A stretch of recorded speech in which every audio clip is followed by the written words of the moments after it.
Talk Shit Radio is a Kennedy Studios Productions.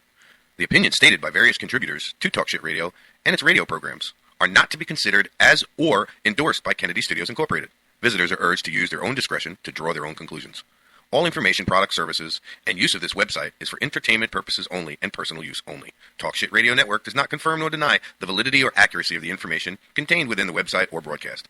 Any services or products provided by Talk Shit Radio Network and its host contributors should be used solely for entertainment purposes only. Hey, this is Lewis, and you're listening to Talk Shit Radio. Welcome to Talk Shit Radio. I'm Yvonne. Hey, what's up? This is Tim. This is Talk Shit Radio. I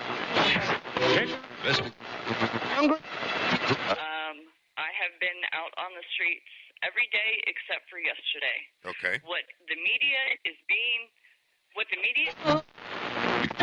Leave the gun. Technical only.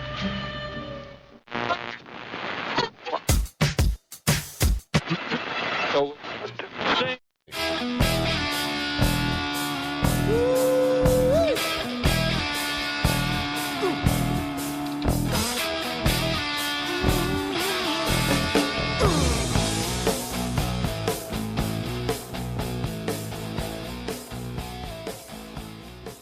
Joseph, and you're listening to us on Talk Shit Radio. Star Galactica. And the bad thing is, the frack was from the new Battlestar Galactica, even the one when we were kids. Yeah, that makes. I was gonna say I watched it on Netflix. Like, oh, so then you do know. I do know about the frack. Yeah, he knows about the frack. Yo, can you guys get any good frack? I was thinking frack too. That could be.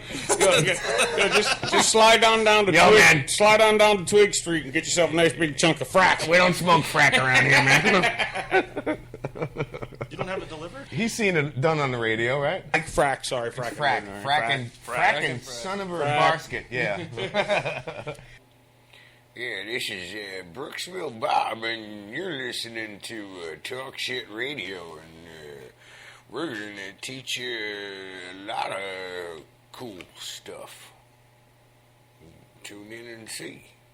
Good morning, Vietnam! Hey, this is not a test. This is rock and roll. Time to rock it from the Delta to the DMZ. Is that me, or does that sound like an Elvis Presley movie? Viva Da Nang. Oh, viva Da Nang. Da Nang me. Why don't they get a rope and hang me? Hey, is it a little too early for being that loud? Hey, too late. What's up? It is fucking Thursday already, dude. It's January 1st. I mean 21st. I mean, yeah, the other day, I'm like, it's January 1st. 22nd. What the hell is today? Shit, it's 2015 still? It's 2004? What? What do you mean? This Doc Brown.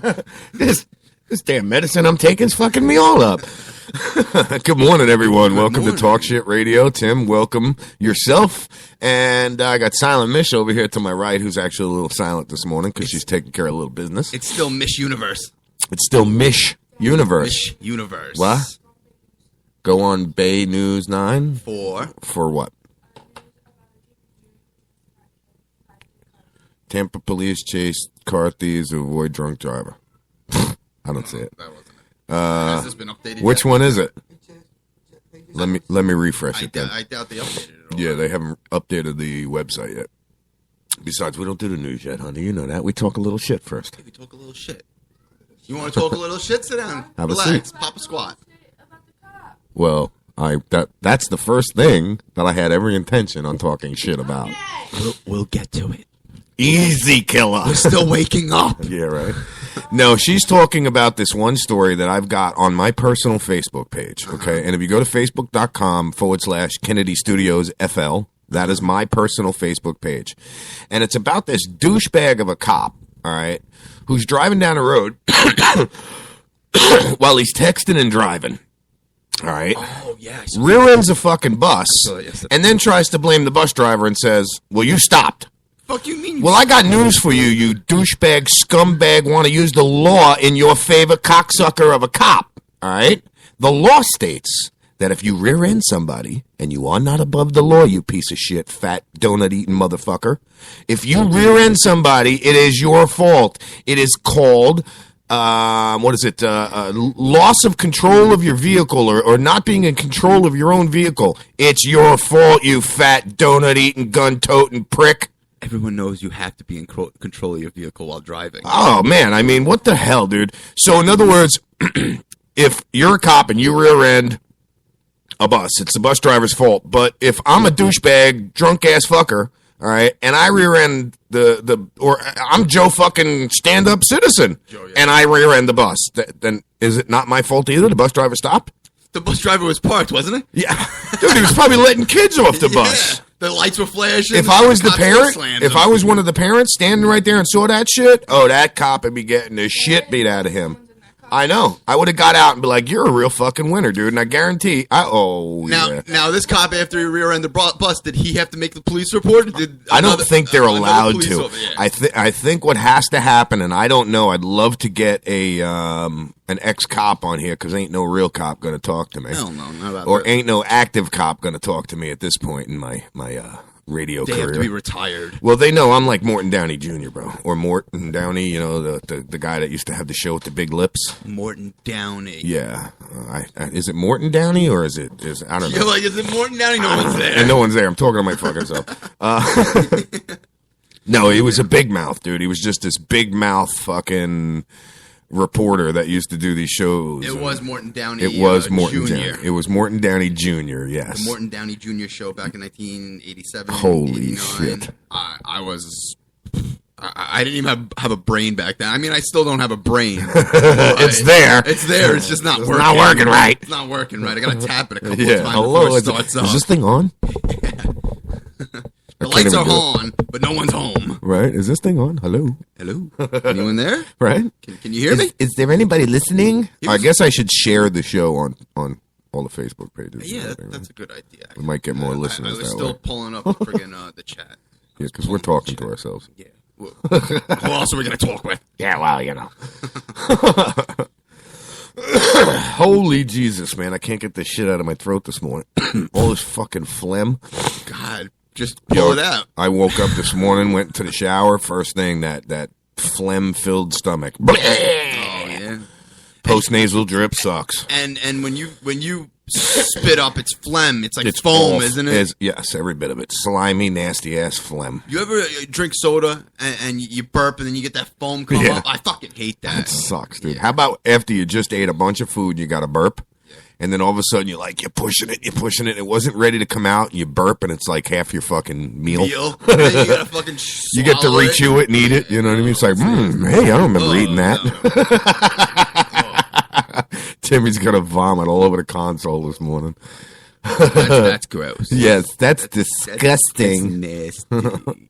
Are you a doctor? You a doctor? Yo, I just think this cop, automatically, he's like, oh, well, the bus stopped. He stopped all of a sudden out of nowhere. He doesn't want to incriminate himself. That's yeah, why. Of course. He doesn't want to be a fat, donut-eating douchebag that he is. How do they know that he was texting? The kids were watching him. Oh, okay. The kids in the bus saw him texting and driving or something. He's or not somebody seen seen phone him. records or anything like that to say, he was texting at this time. I would. I'd subpoena everything. Will do that. Yeah. They would get a warrant to look at your phone. Oh, they'd look at your records. shit, but you ain't doing it to him. Oh no, different standards for this fat bastard. For any one of them fucks. Guarantee you that. Different standards. You watch a bunch of cases that go through the system, all right, that have to do with regular citizens and then have to do with people like you and me. Mm-hmm. Yeah, I guarantee. They're all above the law. Yes, I guarantee. Yeah. Whoa. Excuse me. I guarantee they're above the law. Do you notice things were real low in your headphones this morning? I did notice that. That's all right. I turned it down. This way, it's not blaring in our ears. And also, we can just talk normal. You don't have to scream or nothing. So, sometimes I come above the microphone, and then I come below it, and then I come to the side of it. Well, that's why we got to get the different mics. I hear my... The pop? Yeah. Sometimes when I talk. We got to get a pop filter. This one still does it. You pull it off that one. You want that big damn thing in your face? It doesn't matter as long as a pop filter. You want that big fucking filter in your face. It really wouldn't matter. You can't take the foam off of that microphone. No. That foam is permanent. I don't want that microphone. No. Yeah, I don't want that microphone. That other microphone sucks. You don't want that one. We don't want to start That's actually a microphone that we found. That microphone? That microphone we found Felicia was probably about 7. Mm-hmm. And she used to like to pretend that she was a superstar. Mm-hmm. It's been around Singing since. into it. Bro, it's been around since. Michelle's cleaning out the fucking garage one day after I had destroyed it to build the studio, which is nothing really new. But anyway, because I leave, Hurricane Katrina's behind me all the time. So she goes, Lou, do you want to use this mic? And I'm looking at it. I'm like, babe, this thing don't fucking work. And Felicia's beat it. Dipped it put it in the tub. Fuck, you know what I mean? That thing's been through hell. It's been left outside in the rain. I plug it in. I go testing 1, 2. Hello, holy shit! It works. It's not fried. It worked, and it's still working. So now I use it just for nostalgic sake. When you plugged it in, that was probably the first time it got electricity in years. Probably. So any of the water that it was submerged into was dry, so it didn't affect it. Yeah. So. You remember when you drop your phone in the water? You put it in a rice bag. That works. It absorbs all the fucking moisture out of this. Yes, don't turn it on because you'll fucking fry the shit out of it. But keep it off. Put it in a rice bag. It'll dry out. Yep. A lot of people don't believe that. No, but it works. works. I used to do that with absolutely. All my Nextels I've done that with. Oh, my God. Well, because when I had Nextel, I always put my Nextel on my lap when I'm driving. And when I get out, boop, into a puddle. Forget all about the fucking phone on the lap. You know how many bowls? Oh, I bet a million. I've done that, too. Living in our old house, I'd get so high, I'd put the bowl on my lap, and then I'd get up, and you'd hear it bounce 3 or 4 times across the tile. And you're like, oh, cool, it made it. That last bounce was not even a third of its drop. Its first bounce, second bounce, third bounce, but that fourth bounce was just a little... The first, second, and third bounce was like from 3 feet. Bit. Yeah, you know what I'm saying? It bounced, in equal increments, lower and lower each time. That last little bounce was just like a little skip over the grout mark, and that's what broke it. I've done that before. Back when I was in high school, I was sitting on my friend's. Go ahead. I'm sorry. No, you go ahead. This is our radio show. What? You're interrupting me. Oh. Tonight, I know this already, honey. You're interrupting my radio show for that? Have a good day, honey. See you at 8:30. Oh, thanks a lot. No kiss?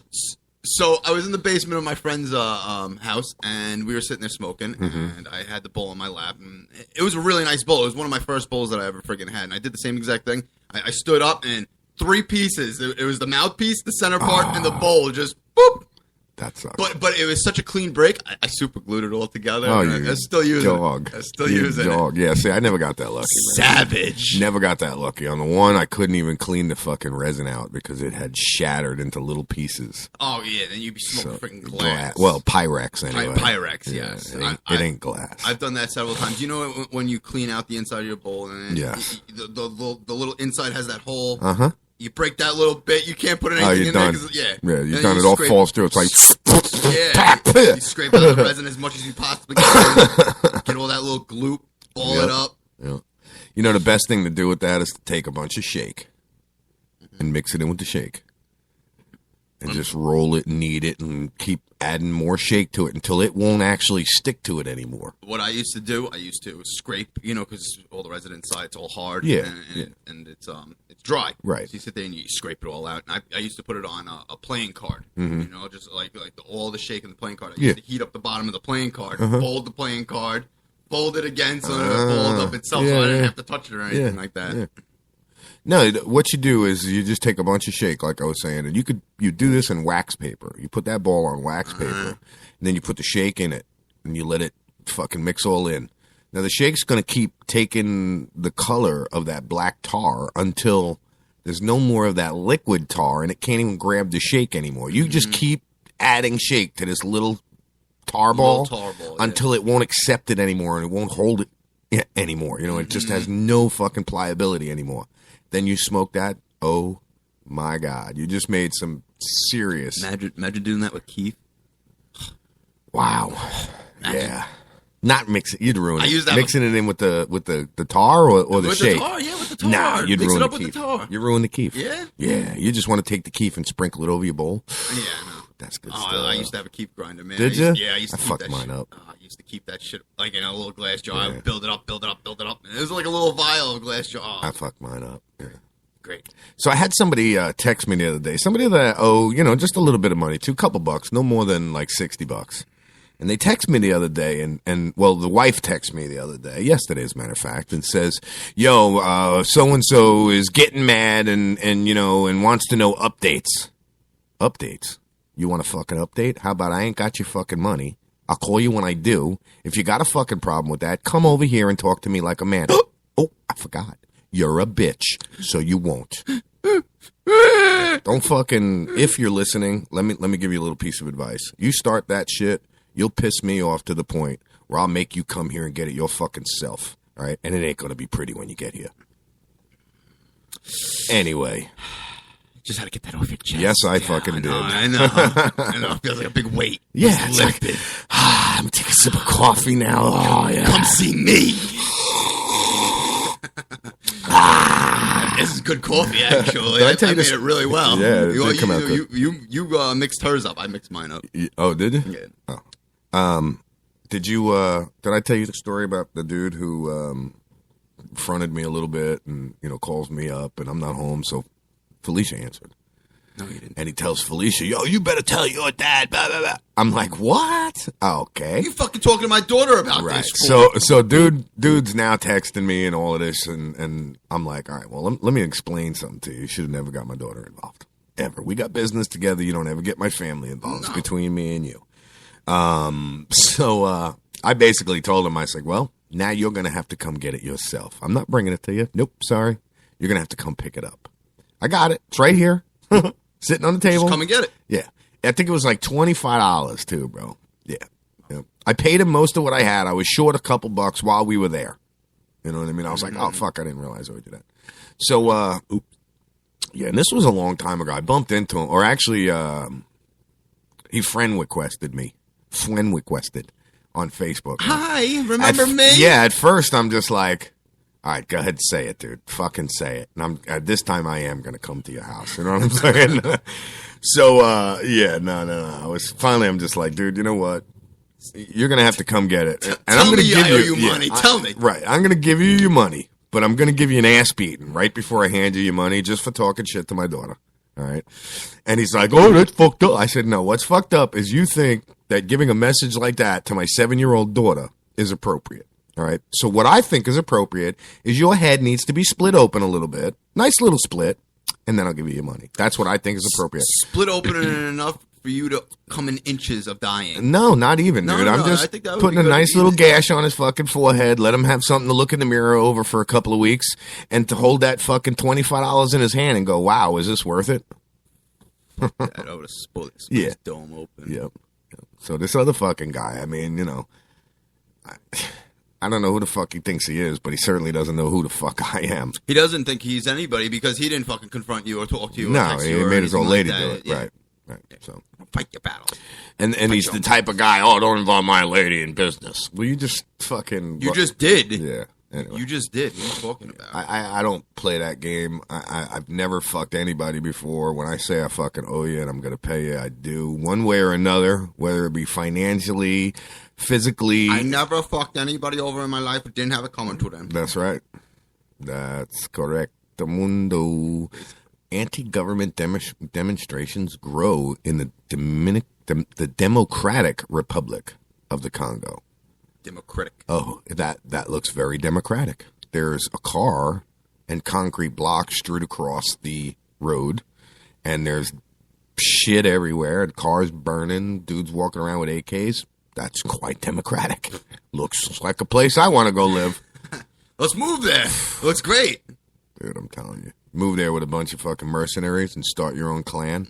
Start your own colony. Just take over. Be like... what is that movie? Hatcher? Jesus, what the hell? Hatcher? Yeah. It's goddamn, who's in the movie? What movie? The Rock is the star. You got fucking Stifler is the dude that the Rock goes after. Rundown. Be like that shit, dude. You know what I'm saying? You go in there, you start yourself a fucking little deal, and you say, hey, this diamond mine, by the way? It's mine. It's mine. Is mine. Keyword mine. See, after he killed all the fucking people, they just left. Yeah, they just gave it to the people that were there. Yep, they're like, all right, we're out. And he didn't even leave. They left the Gato. Yeah, Yeah, The little the fucking- guy, we go get your ghetto. Ghetto, yeah. We'll get your ghetto. We'll get your ghetto and leave it. I get off at 4, and then we'll go get your ghetto or whatever it is. And they just left it there. Yeah. What the fuck? Yeah, I wouldn't leave it there. That's I for don't sure. know. Indiana That son of a Jones bitch. shit, man. Yeah, that son of a bitch would be in a melting pot. I'd be making bracelets and rings and. I would give it to some jeweler, start making shit. Yeah, exactly. It's a priceless relic. Yeah, you know what it is? It's fucking $1,800, $1,800 an ounce in gold. That's what it is. Priceless my ass. Well, look at it this way. You think they would melt down King Tut's friggin' sarcophagus? Yeah. I wouldn't. That's a relic right there. Why they got that? Yeah, we got it. The Where is it? Isn't it up in New Cairo. York? No, Cairo. Is it a museum in Cairo? Cairo. Egyptian Museum in Cairo. I thought they brought it to what's that museum in New York, bro? Smithsonian?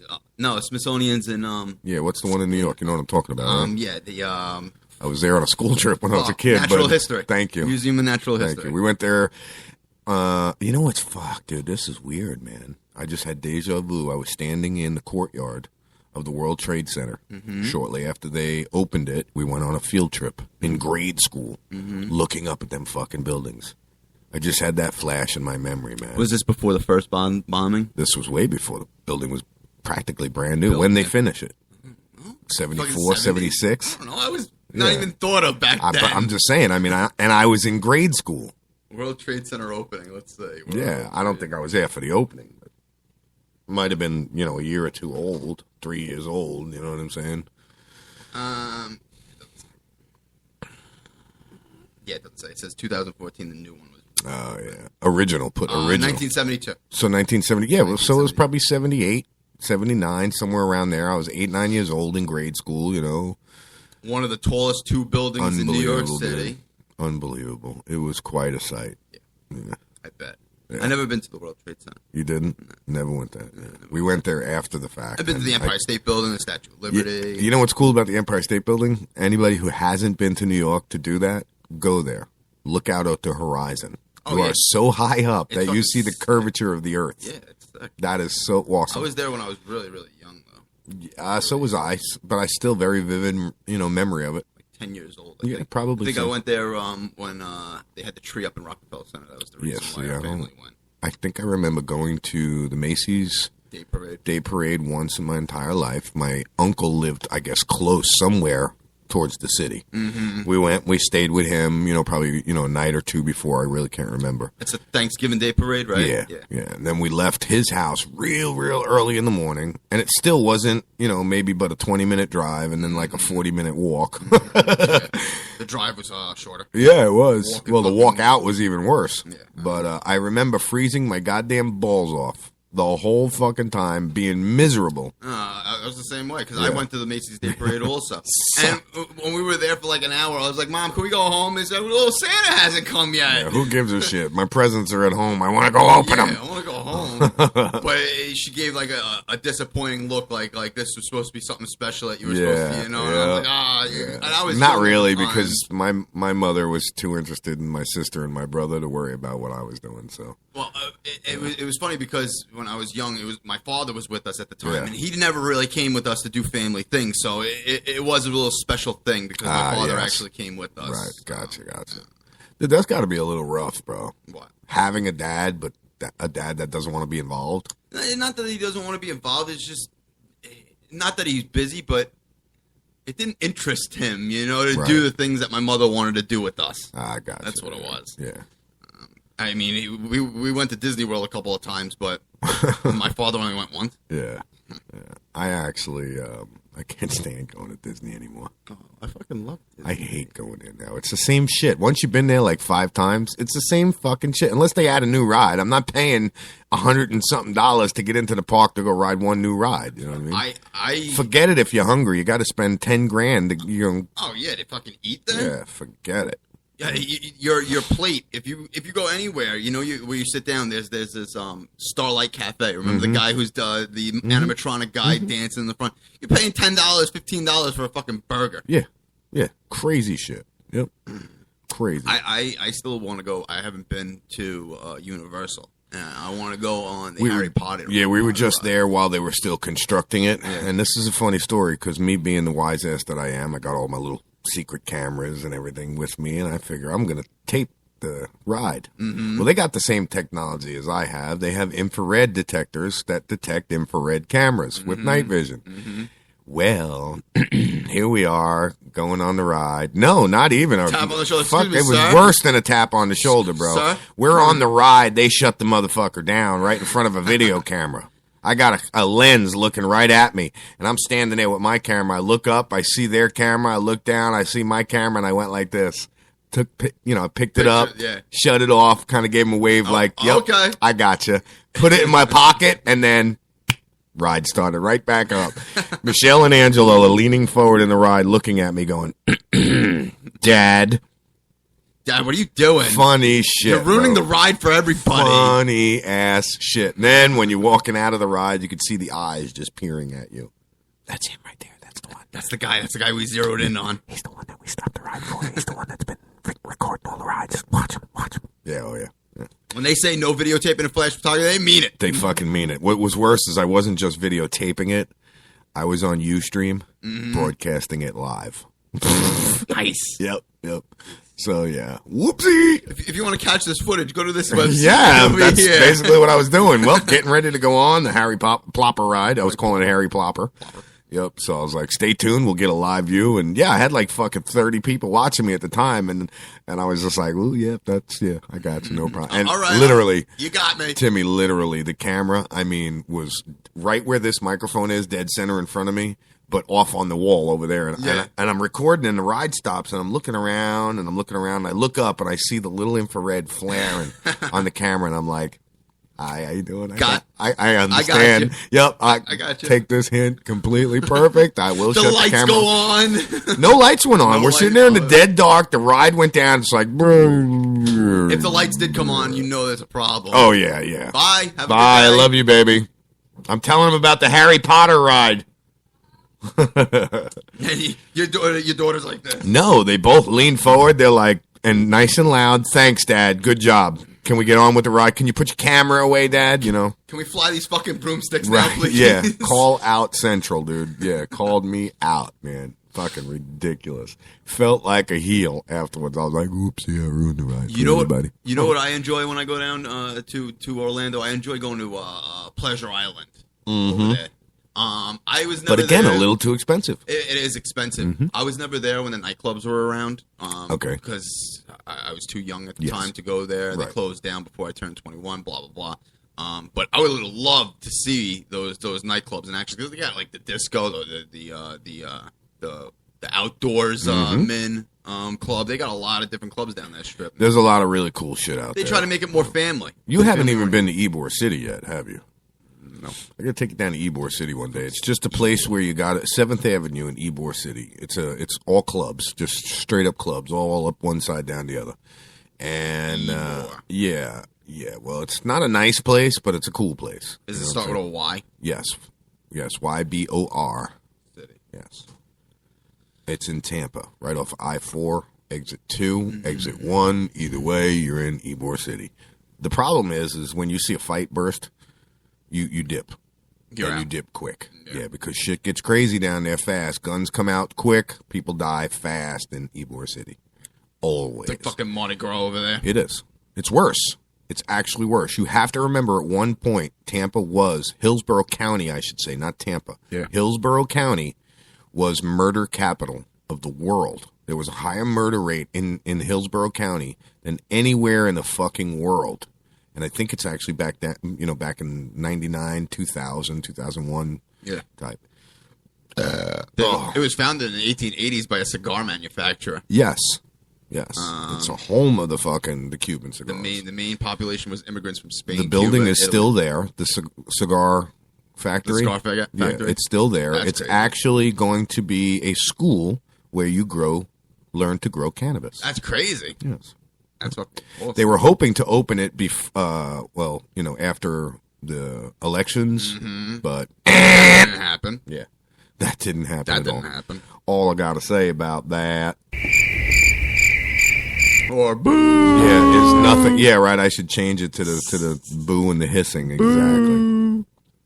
So I'm gonna move on to some commercials for a few minutes, bro. Wow. Yeah, we gotta get some of our ads playing here. We gotta get that money. Yes. Remember, everyone, listen. You're under no obligation to buy any of this shit that's on these ads. But all we ask is call up. Find out some information about it. Stay on the phone with them as long as you can, because that's how we get paid. You know, it ain't much. Asking questions, but it helps. Right. Just stretch it out as long as you can. And They'd love to talk to you. Nope, not interested, thanks. And if you are interested and you actually purchase something, we get paid even more. So it's a win-win either way, folks. So stay tuned. You're listening to Talk Shit Radio. It's freaking Thursday already. It's amazing. The week is flying by, and I think that's because there was no school Monday, and it screwed us all up. But yeah, Talk Shit Radio Network, everyone. We'll be right back.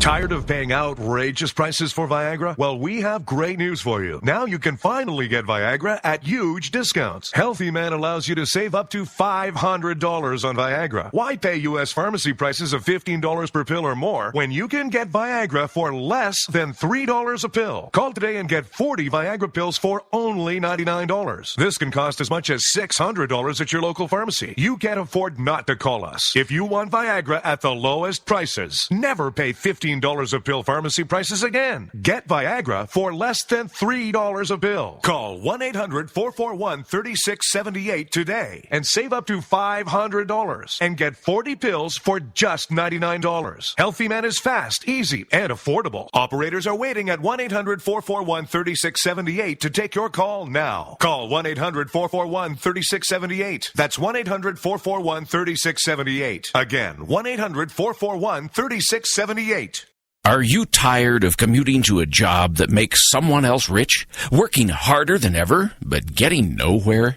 Do you hate spending hundreds of dollars every week on daycare, having someone else raise your children?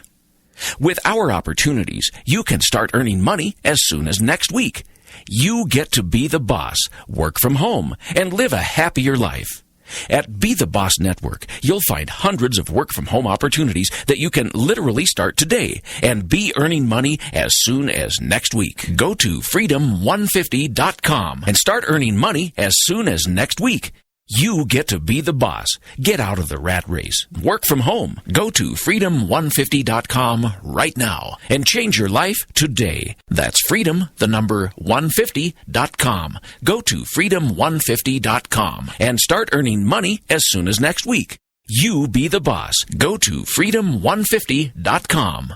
Limited time offer, 24-month commitment and credit qualification required. Cancellation fee, auto pay, and paperless billing and other restrictions apply. If you can't see the difference, why pay the difference? Switch to Dish for the best deal in entertainment. Only Dish brings you the best in entertainment for less than $20 a month. Cut the cable and don't get directed. Switch to Dish because at just $19.99, Dish saves you every time you turn on the TV. It's so simple. The same channels cost less with Dish. So since you can't see the difference, don't pay the difference. Switch to Dish for the best deal in entertainment. Get premium movie channels free for 3 months, starting at just $19.99. Dish saves you every time you turn on the TV. Call now to save with Dish. Dial 1-800-518-1300. That's 1-800-518-1300. The same channels for less than $20 a month. Dish. Call 1-800-518-1300 for details.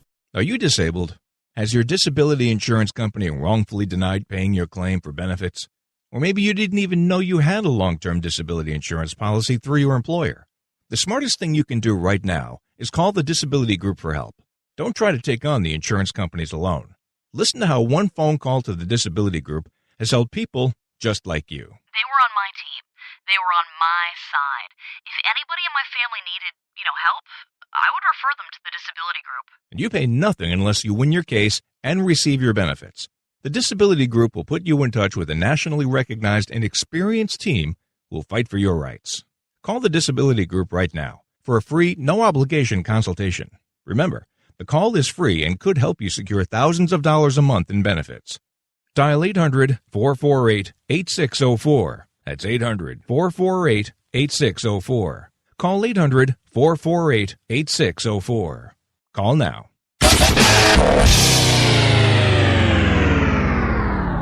Hey, welcome back to Talk Shit Radio Network, everyone. Hey, I'm Tim and I can't count. I says, just before we come back from the break, I'm like, 26 seconds. He's like, 25, 24, 23, 22, 21, 19. I'm like, whoa, what happened to 21? I was like, 19. Yeah. 19. Went from 21 to 19. Where the hell 20 go? 20 go. They took that out? Boy, you said you were bad at math, Timmy. You weren't fucking kidding. No, I'm just dyslexic. Wait, isn't that I can't read? No, if you're dyslexic, it would have been, well, either way, it would have been 0, 2 if you're dyslexic. Yeah, that's right. I'm retarded. Yeah, I had a buddy of mine got pulled over doing like 53 and a 35, told the cop he's anorexic. I lean over, the cop's just shaking his head looking at him like, you're a fucking idiot. I lean over, because I know the cop knows he's an idiot already, and I'm like, Don, it's Don Moritz, by the way. I'm like, Don, that's dyslexic, you fucking idiot. Just sign the ticket so we can go home. I'm anorexic. Yeah, anorexic. You don't look fucking anorexic to me, you fat fuck. Yeah. You don't look like you're sticking your fingers down your throat. Right, dude? Jeez. The cop just looked up, looked at him, and did one of these, bro. He's writing his thing. He's looking down, writing his thing. He goes, "Sir, I'm so sorry. I'm anorexic. I thought it said 53." And you can see his hand stop, and he looks up like this with his eyeballs. He looks just right back down and goes back to writing. He's just shaking his head like... What an odd number to be, 53. Yeah. Like it was 30. Well, we weren't doing exactly 52. We was probably doing like 60, but that was Don's fucking lame-ass... Oh, man, I'm thick. It said 45. I was doing 55. Right, oh, 54. 54. Jeez, Yeah, you are 54. bad at fucking math. I'm just kidding. Oh, I was thinking, imagine it said 30. I was doing 3 miles an hour. What do you mean I was speeding? Yeah. Fucking not even hit the fucking... I was coasting. Double digits. Yeah, right? About? My fucking foot's still on the brake, you cocksucker. Oh, that was the minimum speed. Oh, shit. I'd like to talk about something, actually. I keep on seeing in the news over here, and these fucking parents are stupid to have this happen to their child. Which is? A child accidentally shoots himself and dies. Another one. Now, this is like the third case I've seen in this week, right? In the last week. Okay. Whether they accidentally shoot themselves or the child has found the gun and plotted to kill their sibling. Mm-hmm. In Pinellas County, a toddler dies on Wednesday night after finding a gun and accidentally shooting himself in the chest. According to deputies, the parents who were moving out of their house of Misty Hollow Lane in Tarpon Springs just before 5 p.m. The 2-year-old entered their car. When the 2-year-old entered the car, Kevin, 23 years old, the child's father, had left his 380. That's a big fucking gun. That's a real big gun. That's a really That's big a gun. rifle, isn't it? It could be a handgun also. Okay. Oh, no, yeah. 380. Okay, I know what you're 380 talking about. handgun secured in the vehicle. He had left the gun inside the vehicle where the child has been. Oh my God! The 2-year-old was alone inside the car and heard a loud popping sound. The deputies said the toddler located the gun in the glove box of the car and shot himself in the chest. Now, if there's a gun in your fucking car and your child is in there, you don't think he's going to start rummaging around? I know he's 2 years old; he doesn't know what the fuck he's doing. But don't leave a fucking loaded handgun inside your car. Don't leave your hand. I got 3 major things that, right off the bat shows that this father is not a very good father. And not that never mind the fact that the toddler got a gun. Number 1, why is a car seat? Or if he's not in the car seat, why is he in the front seat? Number 2, okay, like you said, why even have a fucking gun that's accessible and leave a child in the car with a gun? Why? Why leave a loaded handgun in your fucking car? Yeah. I understand that if you have a permit to carry a concealed weapon, you should secure the handgun. Well, if you have a permit to carry it, then fucking carry it. You know what I'm saying? I mean, Jesus Christ. And then you got fucking Joe Blow going into a store and he's getting fucking strangled by a civilian. Yeah. Oh, that's right. He choked him out. Choked him out. And there was no reason for it because he had a right to carry a concealed weapon. But that's besides the point. These parents who are leaving unsecured handguns around where their child are is mind-blowing. Yeah, it's crazy. Do they want the kids to find the fucking handgun and shoot themselves? This is the third incident I heard in the last week about a kid being killed by a handgun that was improperly secured. It's sickening, dude, that these parents just, like, disregard any safety. Just leave it laying around. It'll be all right. I taught my kid better. No, you didn't, because there's a natural curiosity from the kid. And, I mean, Jesus Christ, people. And not to think that the parent left the safety off. What? The kid doesn't know that there's a fucking safety, and you have to figure out how to push the safety. If you're 2 years old, if it's a 2-year-old, you don't have the strength to pull back to cock the friggin' gun. So that means that there was a bullet in the chamber. Oh wow! And the safety was off for the kid to take out the gun. Cocked, right? It had to have been cocked with one bullet in the chamber. Considered locked and loaded. Locked and loaded, yeah, with the safety off. Now, with a 380 at a 2-year-old's chest, man, that probably blew a fucking cavity the size of fucking a softball in the guy's chest. It tore him apart, yeah. Yeah, that shit fucked him up. Yep. But these parents, they're keeping locked, loaded handguns with the safety off in the reach of children. It should say on the friggin' in the manual, keep out of reach of children. Yeah, enough said. And if you have half a brain, you're going to open that manual up just for curiosity's sake, for that matter. Everybody who buys a friggin' gun, they should read the fucking manual. That was the first thing that I did every time I bought a handgun, bought a gun, was read the friggin' manual. I mean, even though I know basically everything that says, in my lifetime, I've had like 8, 9, 10 guns. Let me ask you something, Tim. In your opinion, gun safety. 90% of it, common sense? Yes. Okay. Oh, yeah. 90% of it's common sense. But you still want to... The other 10% is actual physical precaution. Right. and safety. Yeah. But with firearms, it should be safe all the time. Honestly, when I had a firearm, I never kept it loaded. In my house, I never kept it loaded. Even when I was living in my house alone. When I was able to have them as well, same thing. I never kept. There was no reason to keep it And if it was loaded, if like let's say I had a shotgun laying around, and if it was loaded, it wasn't cocked, it wasn't chambered, safety's on. You know what I'm saying?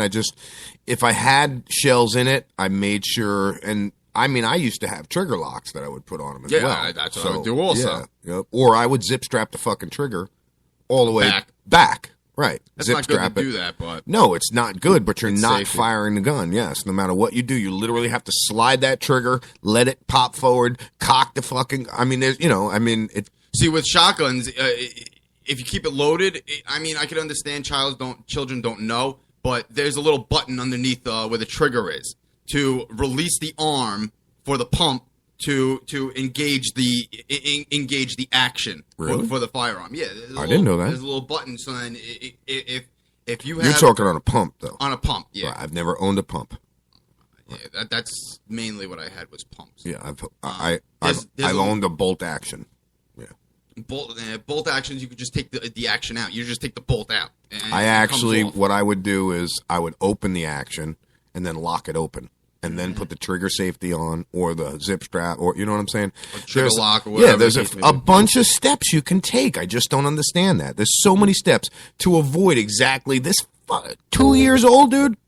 And well, with my Tommy gun also, sure, I had it in the case with the fucking case. It was a plastic case. I mean, it was probably anyone could break into it, but I had a lock on it, so then it wouldn't open the fucking case up. Right. I mean, and the clip was out unloaded, blah blah blah. Yeah. And I would always keep ammunition away from the shotguns. I had a special secret place where I kept the shell, right. Just in case that I can get to real quick. That you could just grab, chamber. If anything happens, chamber it real quick and deal with whatever is going on in my house that I need to fucking take care of. Right, yeah. But these parents who have these fucking loaded guns, why the fuck would you have a loaded gun while moving your house? There's no reason for that. I don't understand. There's no reason to keep a loaded handgun inside your fucking house. Yep. Especially if you have kids. Well, I can understand keeping a loaded handgun in your house, but if it's not in a place where the kid can't get to it... The kid will get to it. Right. Exactly my point, If you don't put it someplace where the kid can't get to it, he's going to get it. He's going to get it. Yes. Because kids are curious. If you don't think that your child goes through your room, you're wrong. I was just going to say that. You don't think the kid knows where daddy's porno magazines are? They spend so much attention watching everything we do. Yeah. And sometimes you don't even know they're When I was watching. younger, I was a snooper. I went in my mother's and father's room. Absolutely. I wanted to know everything. Who knows? Might be hiding some fucking presents from me. You know what I mean? I want to know what I'm getting. That was one of the things that I was snooping around for was presents when I was really young. And then I found dirty magazines. There's that one time that you find things that you don't want to find. Yeah. every day I'd rip a page out, bring it into my bedroom, keep the page. Try to put it back? My father is wondering why the fuck there's only 3 pages in his Hustler. Man, my right ear. Just popped? No, ringing like a son of a bitch. Tinnitus type ringing. Someone's talking about you. Yeah, if you believe in that. I believe it's a disease called tinnitus from loud noises being blared in your ear. If you believe in that kind of shit. Yeah. No, it's tinnitus. Believe me. I don't know what tinnitus is. Tinnitus is a ringing in your ear, which is caused by constant loud noises and constant high decibels in your ear. I had to. That's why I had to pull it out like that. Yeah.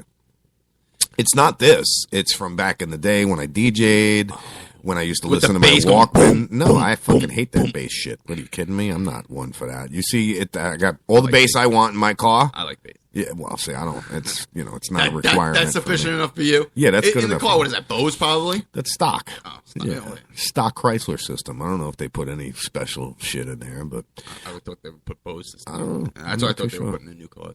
Probably some new cars. How about this? Here's shoot. This is a big wah wah for the U.S. Navy. U.S. Navy ship grounded off Japanese coast. Now, this is the type of ship that Ricky goes out on. Mm-hmm. It's an American 1,000-footer. Yeah, it's a big fucker. It's an American naval cargo ship has run aground off the Japanese coast off Okinawa. The efforts are underway to refloat it, the U.S. Navy said Thursday. The safety of the civilian crew members and the environment are our top priorities. So we're taking this situation very seriously, and we continue to investigate the situation until it's resolved, said Commander William Mark, spokesman for the United States Navy 7th Fleet. The U.S. Navy identified the ship as the Military Sealift Command. It is the pre-positioning vessel, which I don't know if anybody knows what that means, but it's a USNS Sergeant Mate Kokak. I don't even know, dude. That's some weird shit. And said it was stuck 6 nautical miles off the coast of Ermin on the island of Okinawa. Tugs were at the location assessing the best way to free the vessel in conjunction with the Japanese. That's a big ship to be fucking grounded. Yes, it is. The ship carries 131 crew members, and all were unhurt and still on board, while no leaks or hull damage was reported. Yeah, this is the type of ship that Ricky goes out on. Yeah, and the keel on that is probably fucking like 20 feet, 30 feet. Well, he was saying, do you remember what he was saying? He said it was like 45, 50 foot wide. Yeah. And like 700, 800 feet long. Yeah, that's a big fucking ship. That's a big bitch. That's a big ship. Yep. It's pretty wicked, though, dude. The keel is deep on that. Oh, God. Could you imagine how much fucking 30, water that bitch draws? Yeah. Yeah. That son of a bitch. You ain't pulling that into Hernando Beach. That's for sure. Not at all. What else we got here? We got a freaky prehistoric shark found. Okay. Oh, I saw that. Did you? Let's check this out. I saw that. It looked like fucking an alien. Does it? Yeah. It's prehistoric. It's prehistoric. Yeah. It's been around for millions. It was caught off the Australian coast. Was it alive when they caught it? Probably. How would you catch it if it wasn't alive? I don't know. Man catches rare, or I don't know. We got some audio for it. Why is that? Oh, Jesus. All based. That's weird. It's not coming through. No, yeah, but we can hear it. I don't know. That's weird. Oh. What, and you can't skip it, right? Because I have it on. Yeah. Ah, that's why. Yeah. That's Tony's brilliant idea, is to keep it on the other, switch. On the other link, the other board. Right, yeah. All right, so this fisherman caught this 5-foot frilled shark near Australia. There's no audio to it, so let's go ahead and copy and paste the link up on the Facebook page. Wow, it is freaky. The head on it was quite something like out of a horror movie. It was quite horrific looking. It was really looking at you and quite aggressively going for you. When one of the deckhands went to pick it up by its tail, its ability to turned back on itself quite sharply was something I hadn't seen before either. Thing looks weird. The bro. fucking living fossil is sitting on a cutting slab. I know, isn't that they fucked can up, dude? distend their mouths open and eat things that are more than half their body. That's weight. fucked And then up, its that digestive they- system also they kill expands it. kind of like a snake, so that it can. You know why? For research. Take in a really big piece 80 of prey million and then years. slowly digest it down the tract. It's dating back to. So why kill it? That's what I don't get. You know, what I'm Rarely saying? sighted shark has ancestors dating back 80 million years.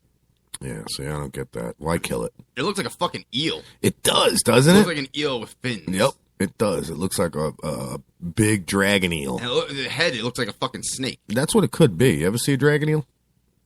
No. I don't know. No, I've never seen a dragon eel. U.S. team suspends Hope Solo? Huh? What's that about? Who? I Who's don't know. Hope Solo? U.S. team. I don't even know, dude. I know there's not going to be any charges, federal charges in the Michael Brown case. I know, I saw that also. Yep. Well, of course not. Of course not. Oh, suspended from the U.S. soccer team for 30 days. Hope Solo. I have a bad rap. Hope Solo, soccer star who headlines winning Olympic gold, having domestic violence accusations dropped against her. So what? She's dating a football player. Now, if she beat the shit out of him, that I can understand. But yeah, exactly. Next. In St. Petersburg, fatal heroin overdoses are increasing at an alarming rate. In general, drug overdose deaths have been on the rise for the past 2 decades, but the number of deaths from heroin has rose about 39% from 2012 to 2013. The latest numbers available show that 5,927 people died from using heroin in 2012, and the number jumped to 8,200 No shit. in 2013. It's a high potency for fucking heroin. People don't understand that their bags that they were buying before weren't as potent as the ones that are now. So they think that they could handle 5 bags from this guy. If you Right. do 5 bags from another guy, you might die from it. Yep. Whether you have a tolerance or not. I skated past that. You're a good guy. Yeah, I'm a good guy. You're a good guy. Guy skated right past that shit. What do you think about police being able to seize your assets and keeping your cash at their own... Depending on what? All right, so in Des Moines, Iowa, on a bright, clear morning, April 2013, 2 professional poker players from California were heading west on Interstate 80 in rural Iowa when they were stopped by 2 Iowa state troopers. Before that stop was over, the officers had seized $100. So before that stop was over, the officers had seized $100,000, which the men said was money to play poker. The troopers also called ahead to California authorities, who raided the men's home and ultimately indicted one of them. For what? On a charge of illegally possession of drug paraphernalia. He probably had a fucking bowl or something, you know? Bullshit. And they linked it up with drug sales. Right. If this sounds unusual and way out of the ordinary, it isn't. The seizure is just one of thousands of highway stops that the state and local authorities call interdictions. Roadside stops aimed to catch drug dealers or even terrorists, but which can also result in cash seizures, along with no criminal charges attached. So if you're driving across, country and you got your whole life savings in cash in the car and you get pulled over, the cops can take it from you. For what? Because suspicious activity. Fucking extortion. My mother and I drove from New York to Florida with her whole life savings, the sale of our house in New York, all of her annuity money. In cash. Probably about $400,000. Yeah. All right. If we would have got pulled over, at that time, my mentality, okay, I would have killed the cop for taking my mother's money. I would have killed him. I would have been in prison for the rest of my life, but it would have been known that if you try to take something from me, I'll kill you. I don't know, dude. That's fucked up. And at the mind frame that I was in back then, I'm a kid coming off of Long Island, fresh. What I don't understand is why do they have the authority to fucking take people's life savings money? This guy, he was going.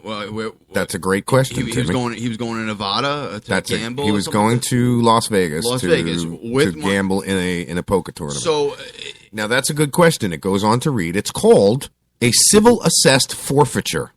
Okay, and it was started in the early 1980s by the Justice Department. It had since migrated to thousands of states and local jurisdictions nationwide. The program, when it originated, was meant to target and take money, authorities believe was connected to crimes. Legal advocacy group based in Washington called the Institute for Justice has been battling civil assessed forfeitures for years. It violates due process for Americans. Period. That's as far as I'm going to go. It violates due process for Americans. Now, these two poker players, were they arrested? Or they were just... One was because apparently, like I said, they found probably, a bowl in his fucking, in his thing. And what happens with the cash when he gets released? They're going to fucking keep it? I don't Good understand question. what the fuck they're going to do with it. In the case of the two poker players in Iowa, months after all their money was taken, they reached a settlement in which most of the money, $90,000, was returned. Oh, so they took 10%. Absolutely. They told CNN they believe it was the best deal they could have made at the time. However, they are suing to get the rest of the money back and have asked for unspecific damages.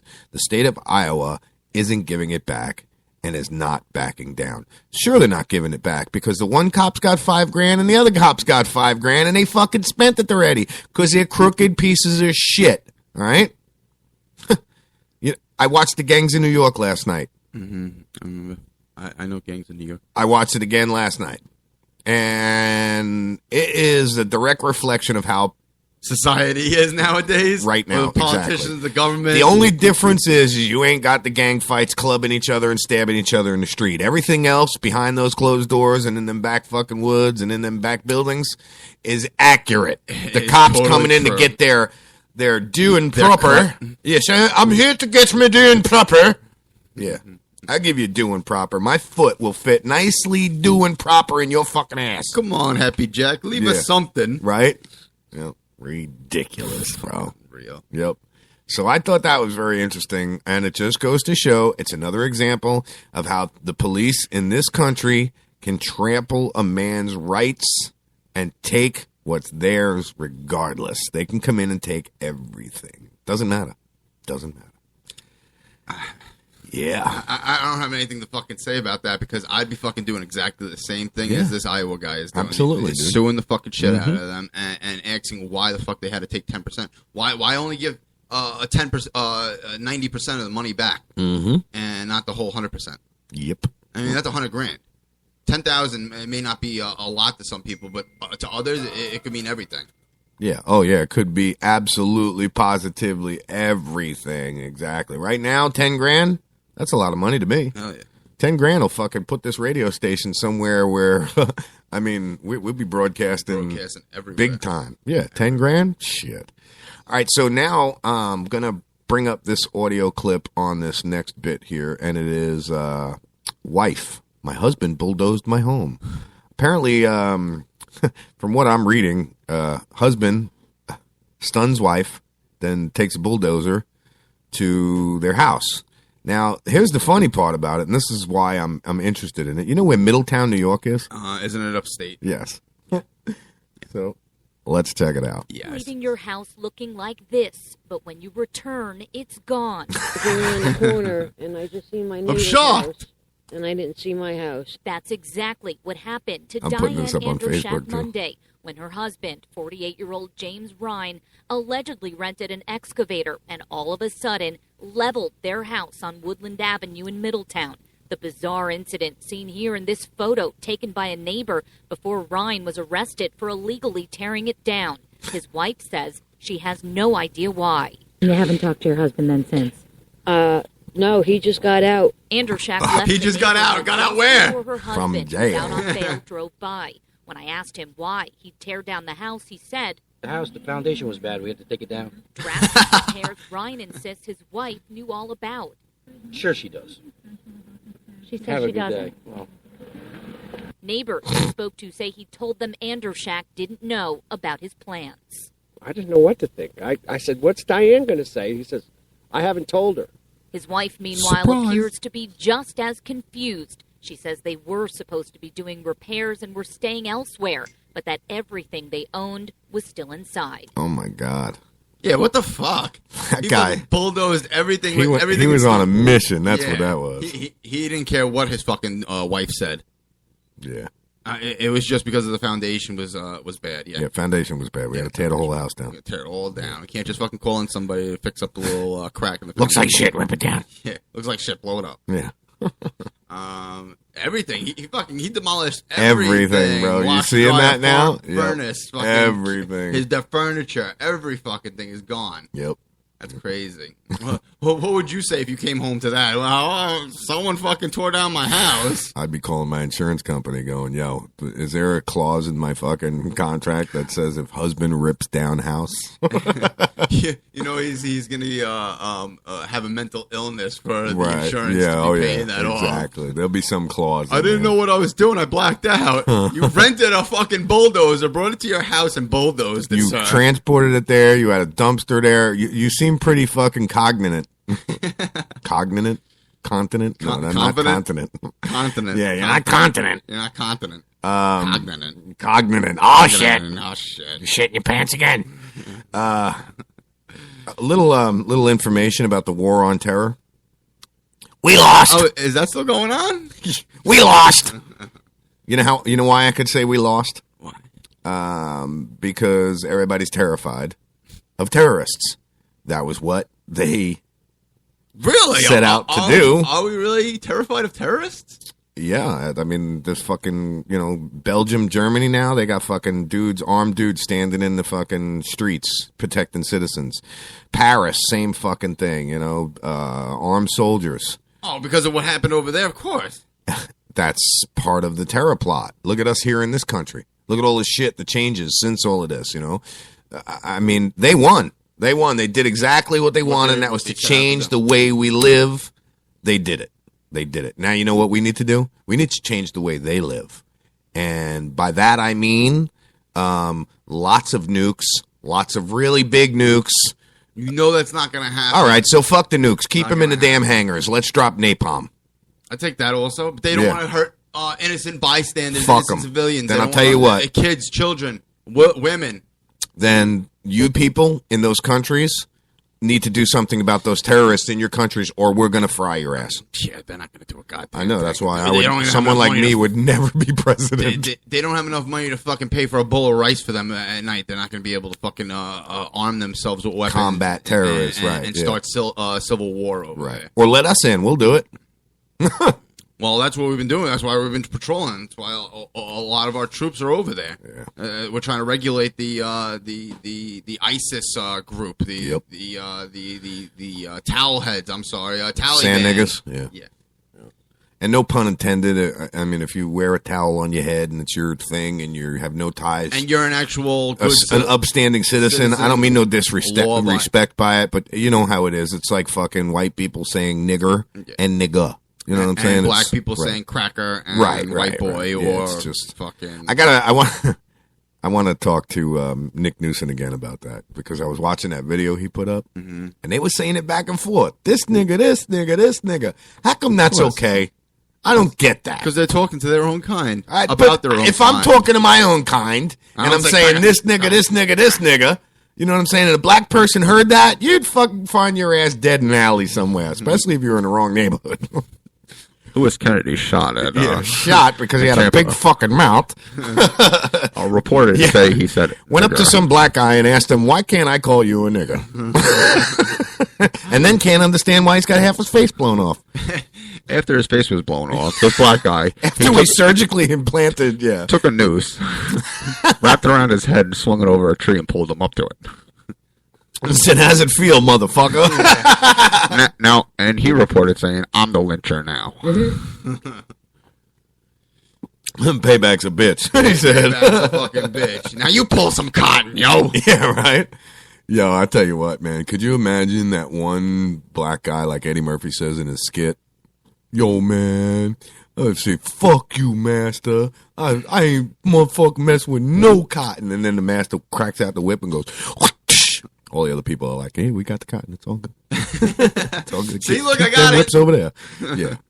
I'm picking. Imagine being that one dumbass that stood up, you know, and said catching some that shit whip. like that. Yeah, dude. Or catching the fucking shotgun. Yeah, right. Barrel into the mouth, teeth down the throat. Man.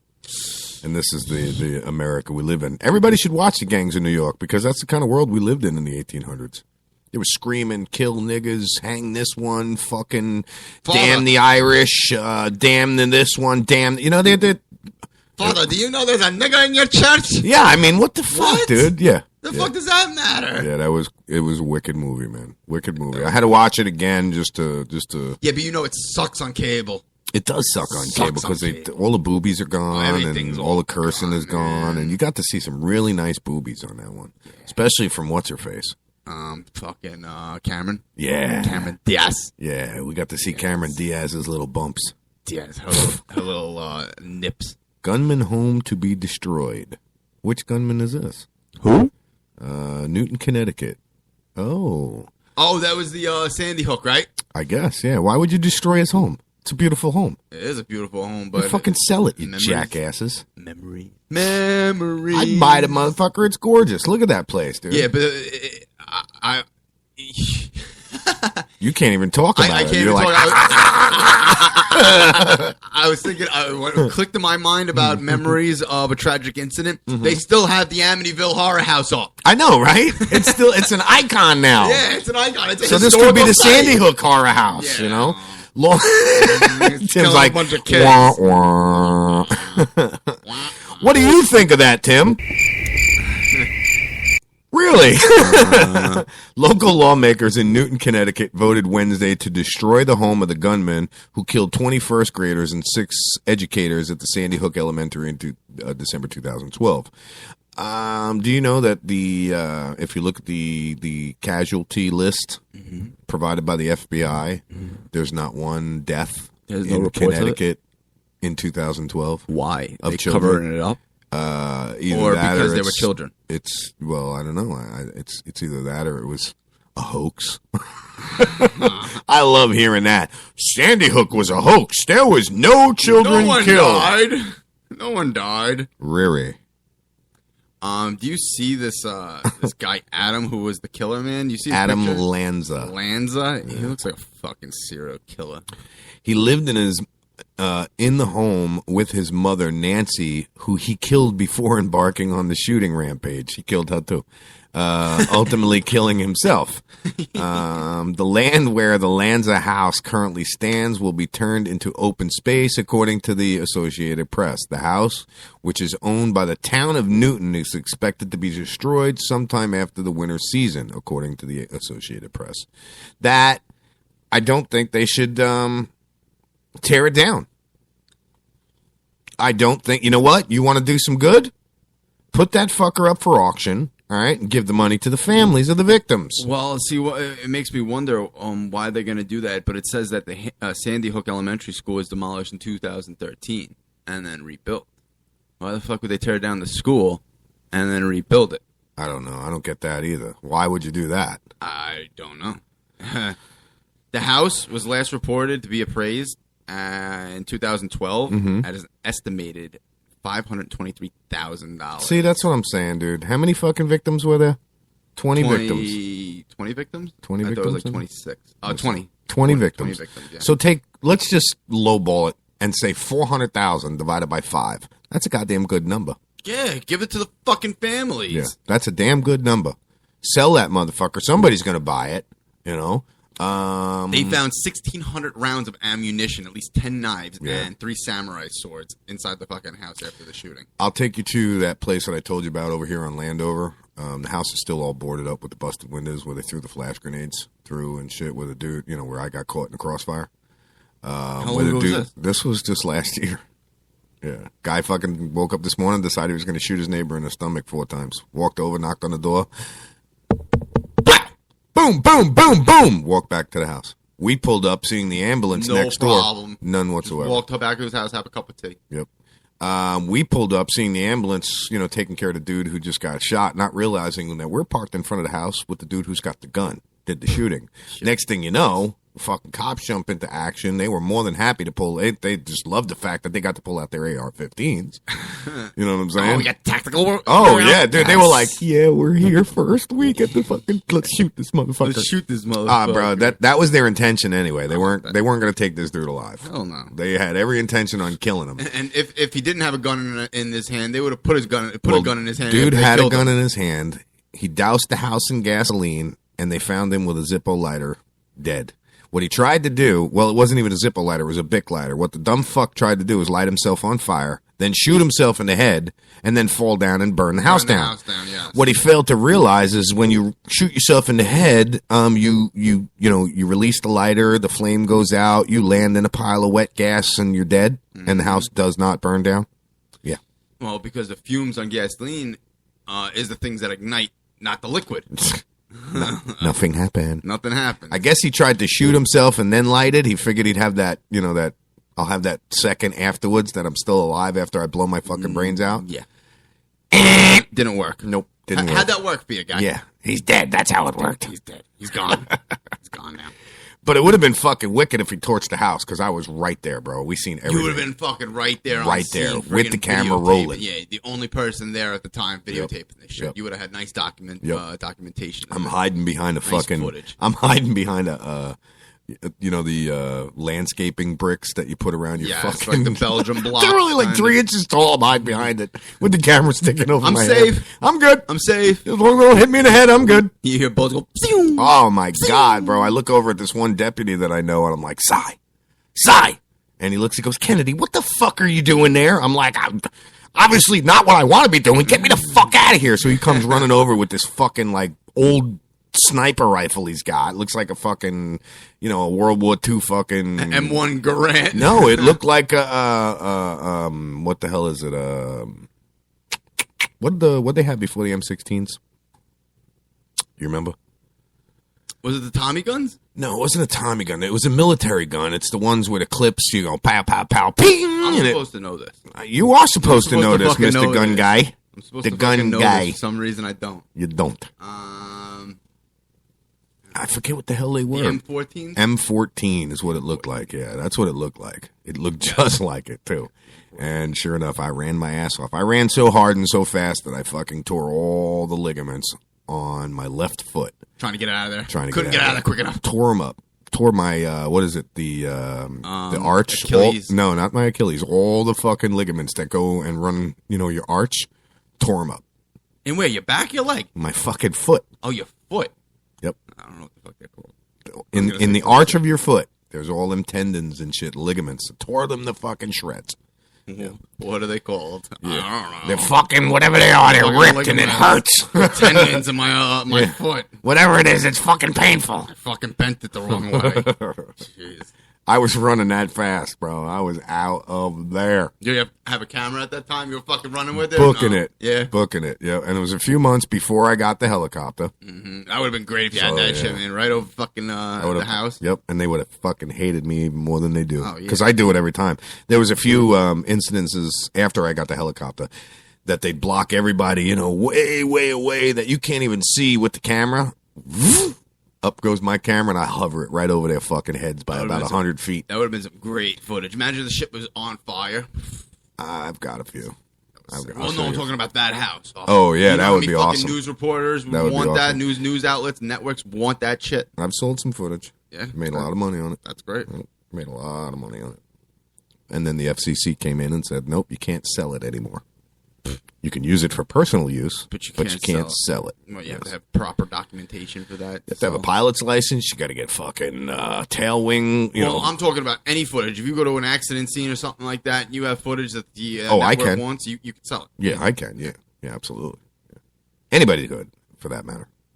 Anyway, it is coming up on 9:15. We're going to take about a 15-minute break till about the 9:30 hour.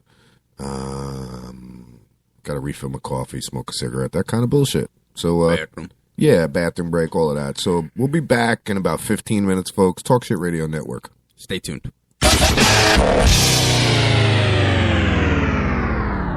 Limited time offer, 24-month commitment and credit qualification require cancellation fee, auto pay, and paperless billing and other restrictions apply. If you can't see the difference, why pay the difference? Switch to Dish for the best deal in entertainment. Only Dish brings you the best in entertainment for less than $20 a month. Cut the cable and don't get directed. Switch to Dish because at just $19.99, Dish saves you every time you turn on the TV. It's so simple. The same channels cost less with Dish. So since you can't see the difference, don't pay the difference. Switch to Dish for the best deal in entertainment. Get premium movie channels free for 3 months, starting at just $19.99. Dish saves you every time you turn on the TV. Call now to save with Dish. Dial 1-800-518-1300. That's 1-800-518-1300. The same channels for less than $20 a month. Dish. Call 1-800-518-1300 for details. Attention small business owners. Growing your business can be tough.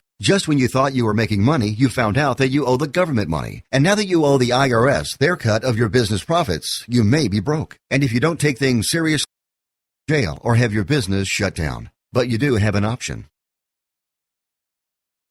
Call the Tax Resources Network. Their tax professionals and ex-IRS agents have over 23 years of experience dealing with the IRS, saving business owners and the self-employed millions in tax dollars. Let us negotiate with the IRS on your behalf. We may be able to reduce your tax debt for a lot less than you owe, help with the IRS audit, and even criminal investigations. If your business owes the IRS $15,000 or more and the IRS is threatening you, don't wait and let your business get shut down or worse. Call for a free consultation. Call 800-917-1799.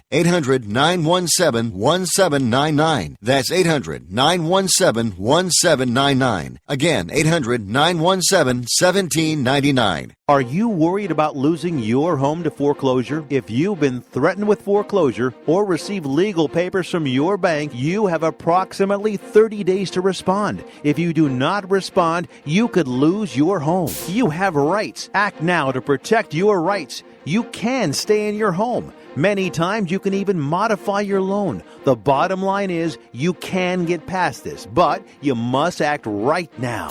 If you've been served by your bank and you're worried about losing your home to foreclosure, now is the time to fight back and save your home. Time is limited, so call the professionals at National Foreclosure Defense right now. 800-932-4102. 800-932-4102. 800-932-4102. 800-932-4102. That number again is 800-932-4102. If you're diabetic, this message could change your life. Is your blood sugar out of control even when you do all the right stuff? Are you afraid of diabetic blindness and the risk of amputation, as well as all those other side effects? Well, you should be. Is there anything that could help manage your blood sugar? Nobetes is a natural supplement that may quickly and dramatically lower your blood sugar. My name is Bob Corder. I've been using Nobetes for about 3.5 to 4 months now. And in the first 3 months, I've actually lowered my blood sugars from 500s down to 139, and then it dropped to 88 to 93. My name is Kirsten. I'm a type 1 diabetic, and while taking Nobetes, my blood sugar levels dropped from 295 to 115 in just 1 day. The FDA hasn't evaluated these statements, and Nobetes isn't intended to diagnose, treat, cure, or prevent any disease. But for many, it's helped drop their blood sugar. So if you've been evaluated with high blood sugar, don't delay. Evaluate Nobetes now. Call 800-476-8044 and get 2 bottles free. Just cover shipping and handling. Call 800-476-8044. That's 800-476-8044.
Riders on the storm.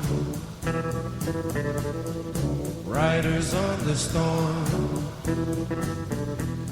Into this house we're born. Into this world we're thrown. Like a dog without a bone, an actor out alone. Riders on the storm. There's a killer on the road. His brain is squirming like a toad. Take a long holiday. Let your children play. If you give this man a ride, sweet family will die. Killer on the road.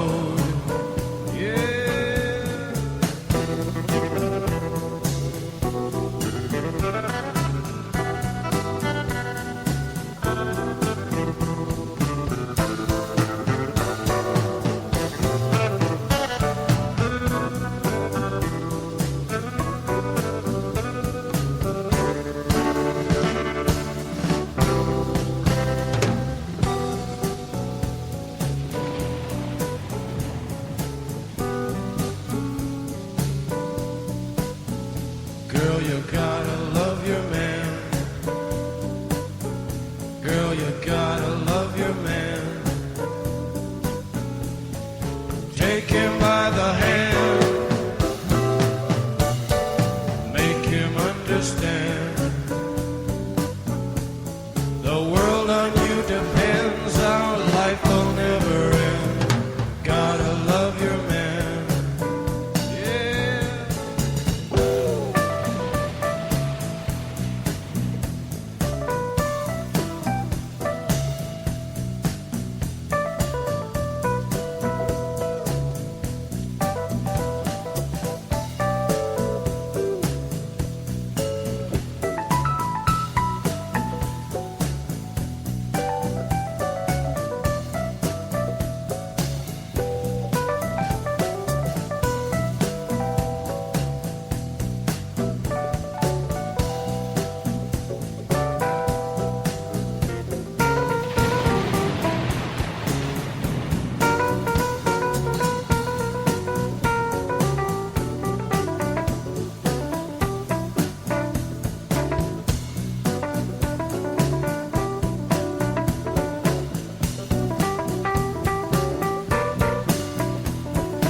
Riders on the storm.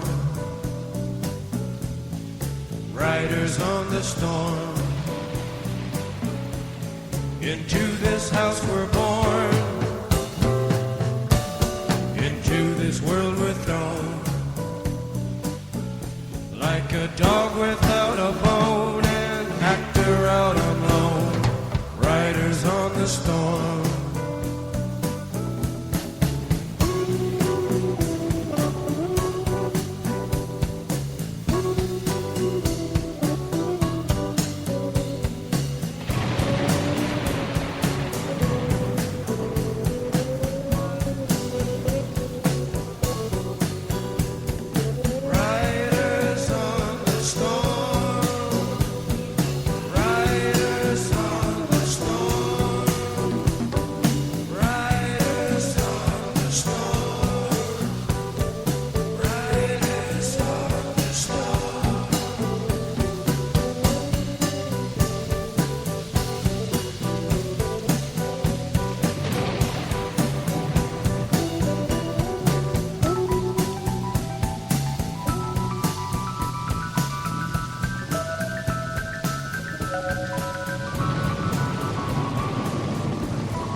Hey, welcome back to Talk Shit Radio. You're listening to Lou and Tim. You freaking put me on the spot right there. I pointed at him as soon as I went live. You queued me He's up.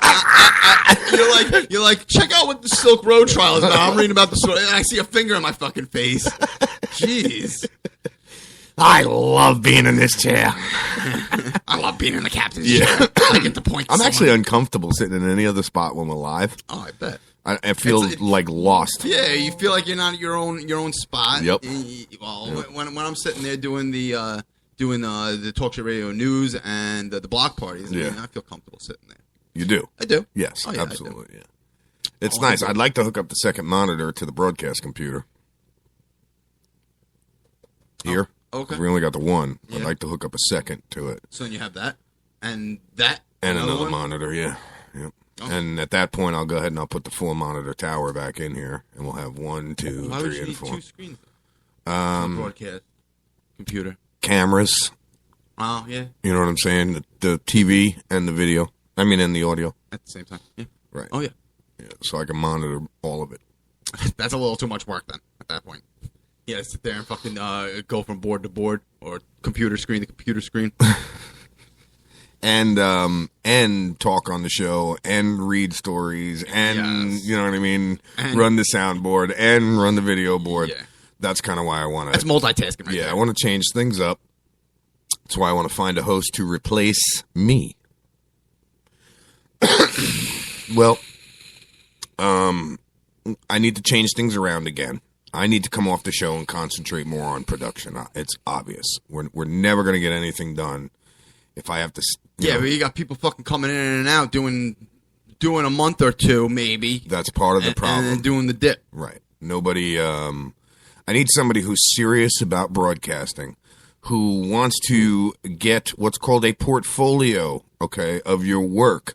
And your experience. Right. You need to build people on the experience. air. And yes, and I need somebody who's willing to come in here, sit here, all right, and broadcast. I mean, we have the news that we do. We've got a couple shows that are going to be coming up on Talk Shit TV network, you know, LK Broadcasting. I mean, we have so much that, unfortunately, because we're down one person, and that one person that we are down really cost me a lot of fucking money, I'll be honest with you, because we have unlimited capability over here that we can do many things. Yeah. You have all the fucking technology to do it. Yep. It's just we need people who are actually fucking are willing to sit down and do it right, with us. Right. To build themselves a career in the broadcasting field. And everybody knows, you know, you eat shit for a very long time, and you know, with good management, absolutely, yes. After a while, it tastes good. Right. It starts to taste like dirt, and then it tastes pretty decent after a while. Take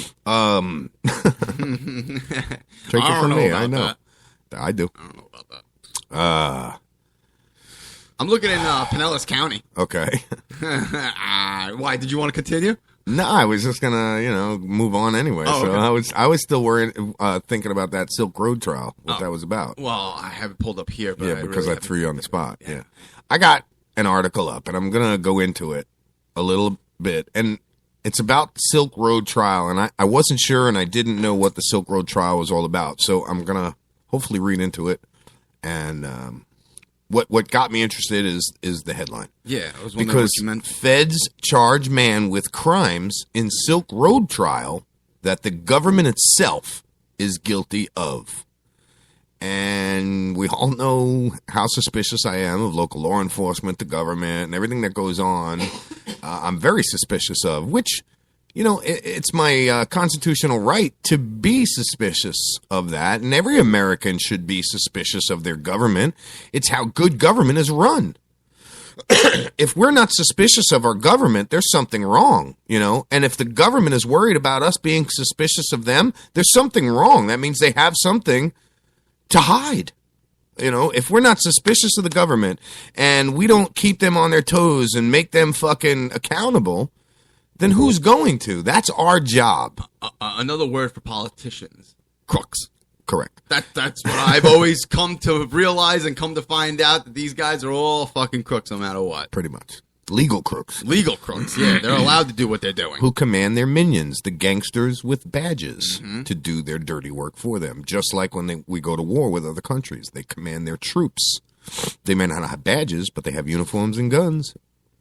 And they're told what to do. The difference is a lot of soldiers are patriots. They fight for their country. Not for the politicians. Not for the politicians. Anyway, it says, brought to us by Carrie Welder, and it was published yesterday, antimedia.org. And the Silk Road trial is filled with twists, turns, and intrigue. But let me try that again.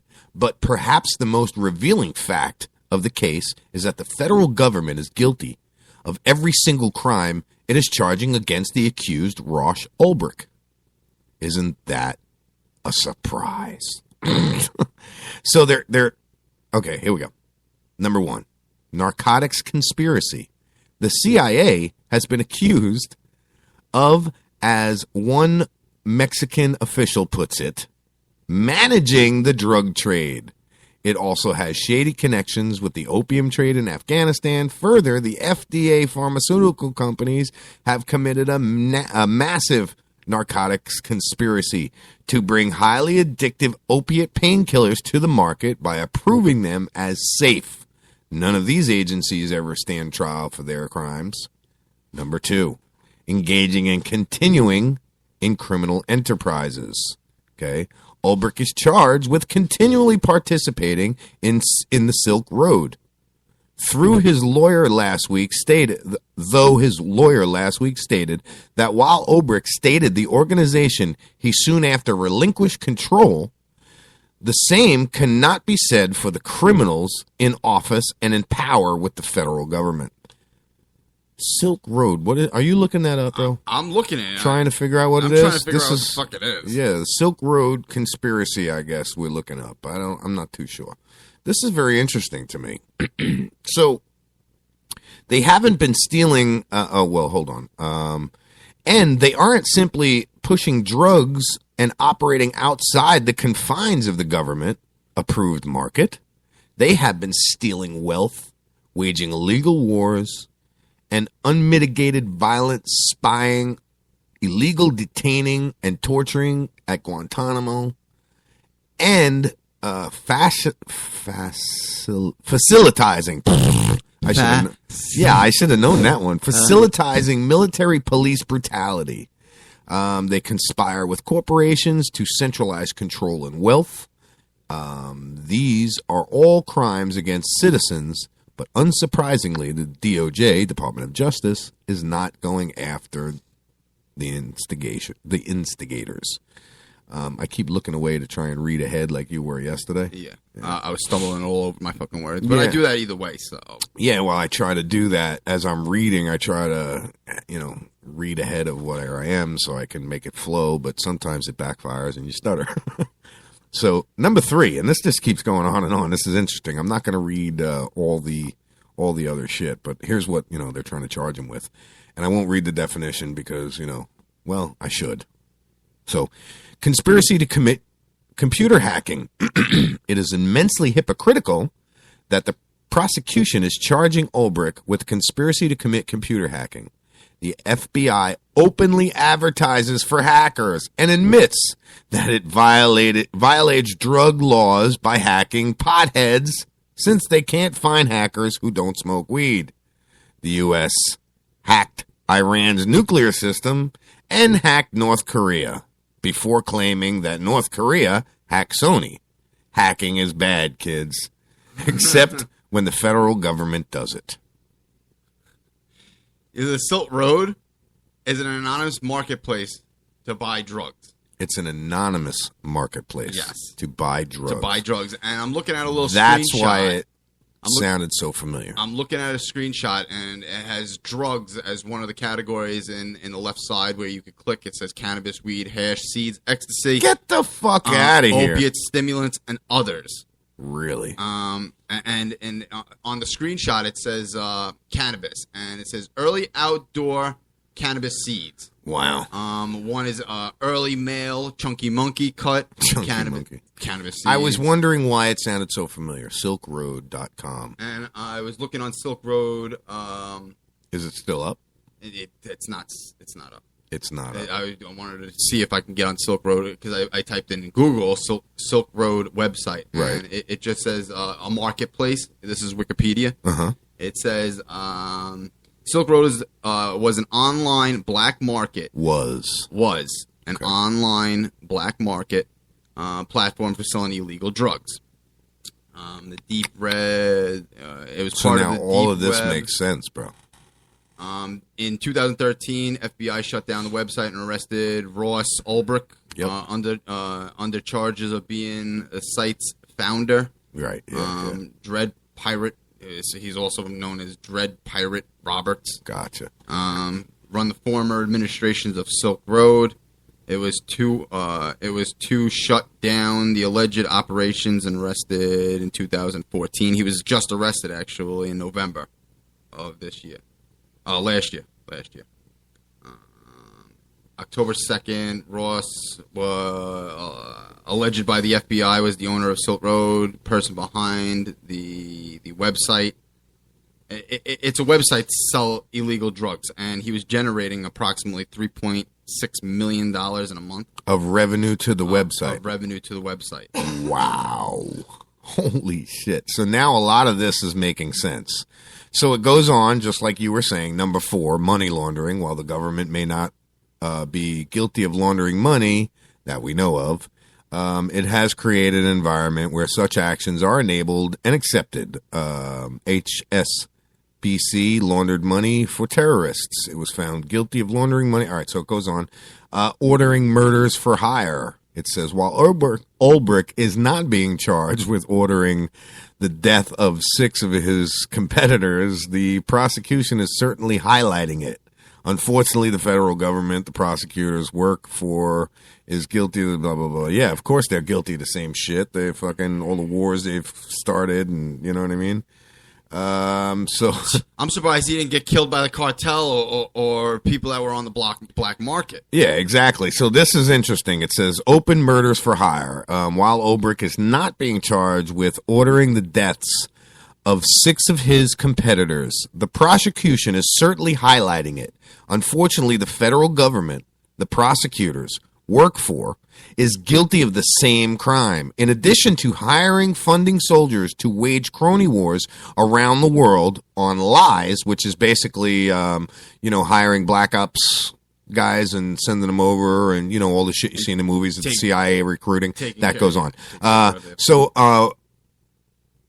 Recruiting cronies around the world based on lies, the drone war is practically indicative of murder for hire. Drone operators play video game-like programs to assassinate mostly innocent civilians in pursuit of government-decreed terrorists. If anybody doesn't understand the statement, drone operators play video games, here's a synopsis for you. There's dudes that go to work every day, sit in MacDill Air Force Base behind what looks like a video game with 2 joysticks that fly a Flight drone simulation halfway around the world. No, it's not a simulator. It's an actual. It's the real deal. Yeah, it's an actual mission. Moving on. Even more hit-like is the president's deposition matrix and history of ordering the deaths of human beings, including American citizens, without charge or trial. How's that one?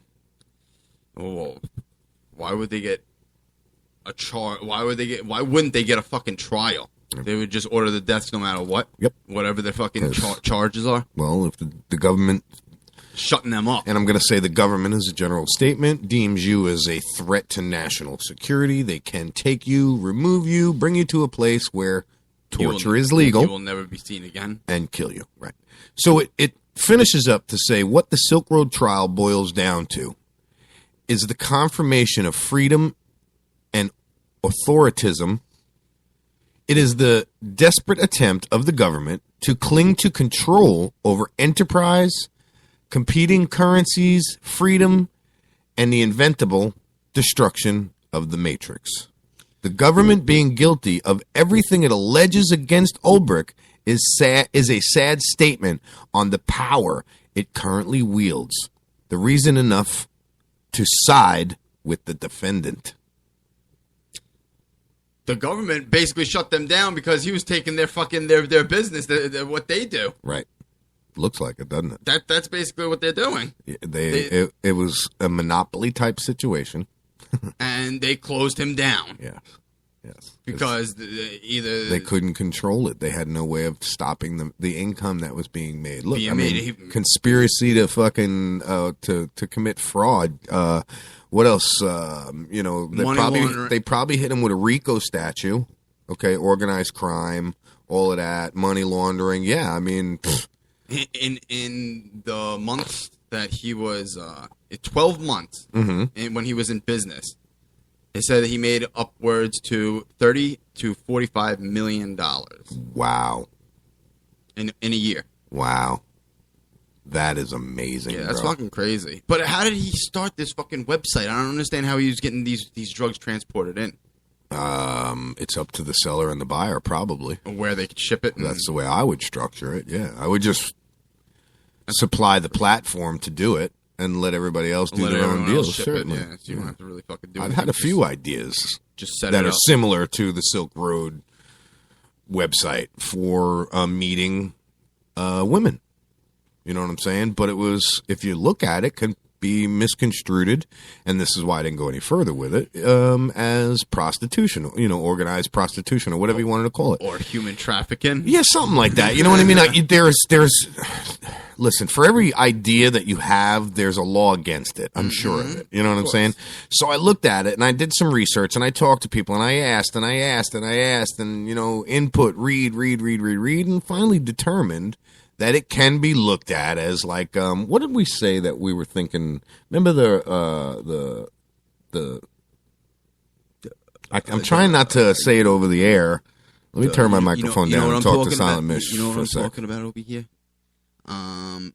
Yeah, it's unbelievable that this guy actually had the balls to freaking set up a website to sell illegal drugs. I don't understand where he got the concept to do that. But being enterprising, I would assume. You know what I mean? He wanted to take over the drug market in a new way. He said, I don't think it had anything to do with him wanting to take over a drug market, or this market, or that market. Millions of dollars for doing this. You don't think he thought about? I think he just had the idea. Okay, to start a website as a platform for people to do this. Now, if you think about it, is there a subscription to join this website? All right, obviously, if he made millions, he has to subscribe to it. You either have to subscribe or you make a percentage off of the sales. Yeah. All right, now me personally, I would take the percentage off the sales over the subscription fees. And then just run the website? Yes. Now, you're just providing a platform, but you see where the FCC and the federal government has now come in and say, whoa. Where's our money? Where's our due process? There's the gangster mentality. Where's the tribute? Because, I mean, that's just a polite way of saying taxes. Money. Yeah. You pay tribute up in the gangster world, right? You pay tribute to your mob bosses. That's what I always hear in these fucking movies. We pay tribute to the boss. We just watched Donnie Brasco the other day. Yeah. I got my VIG, the monthly VIG, they call it, right? Mm-hmm. Well, there's your fucking taxes. You're being taxed to the big boy. By the big brother. He's the big gangster in the world. It doesn't say where this is located. Do you where see the he was state? from? Yeah, no, where this was? Where it's going on. I don't guess it doesn't matter with federal government. I mean, it doesn't matter what state. Federal is government. Doesn't matter, dude. It ain't state to state. It's federal. Yep, it doesn't matter. Obviously. If you're in a fucking country where there's an extradition law. So here's some of the comments, and these are interesting. It says, sorry, but I see no desperate attempts to cling to control of anything by our government. This is just going to be another railroaded citizen, rotting behind bars, his future gone, his name shit, and the government will roll on. Business as usual. San Francisco. Yeah. That's where he started. That's where it was. Yeah. Okay. That's where it was. Another comment, time to fight back. That is interesting. Good luck with that. I agree. He tried to I've fight. I've said it before, and I'll say it again. It is time for us to stand up against the government. But the only way we're going to win by standing up against our government is through a democratic process, not war in the streets, not civil arrest, not fucking violence. Paperwork, appeals, Correct. plans through Congress. Correct. First thing we have to do is vote out everyone that's there now. That ain't gonna happen. That ain't gonna happen. That's got to happen. Our children, your children, my children's children, your children's children have got to do this. We have to instill this in our children, that the only way to change government is to vote them out. Stop listening to what they're telling us. Use our own judgments and follow the Constitution of the United States. Talk to any constitutional lawyer. He'll tell you that's exactly what's got to happen. Yeah, it's got to happen, but it's not going to happen because they have so much power, so much dirty fucking money out there that's helping them keep them in fucking office. Dirty money. There's yes. no way. They're even being grandfathered in. Yep. Now, let me ask you these something. politicians, they stay on the fucking Congress until they die. Right. Just because if they get kicked out or if they get fired or voted out, they're going to lose all those other people that was voting for them. Correct. And they'll start to lose money. Which brings me to a statement, Timmy, that we had talked about earlier. Well, not earlier, but in an earlier show about the Congress.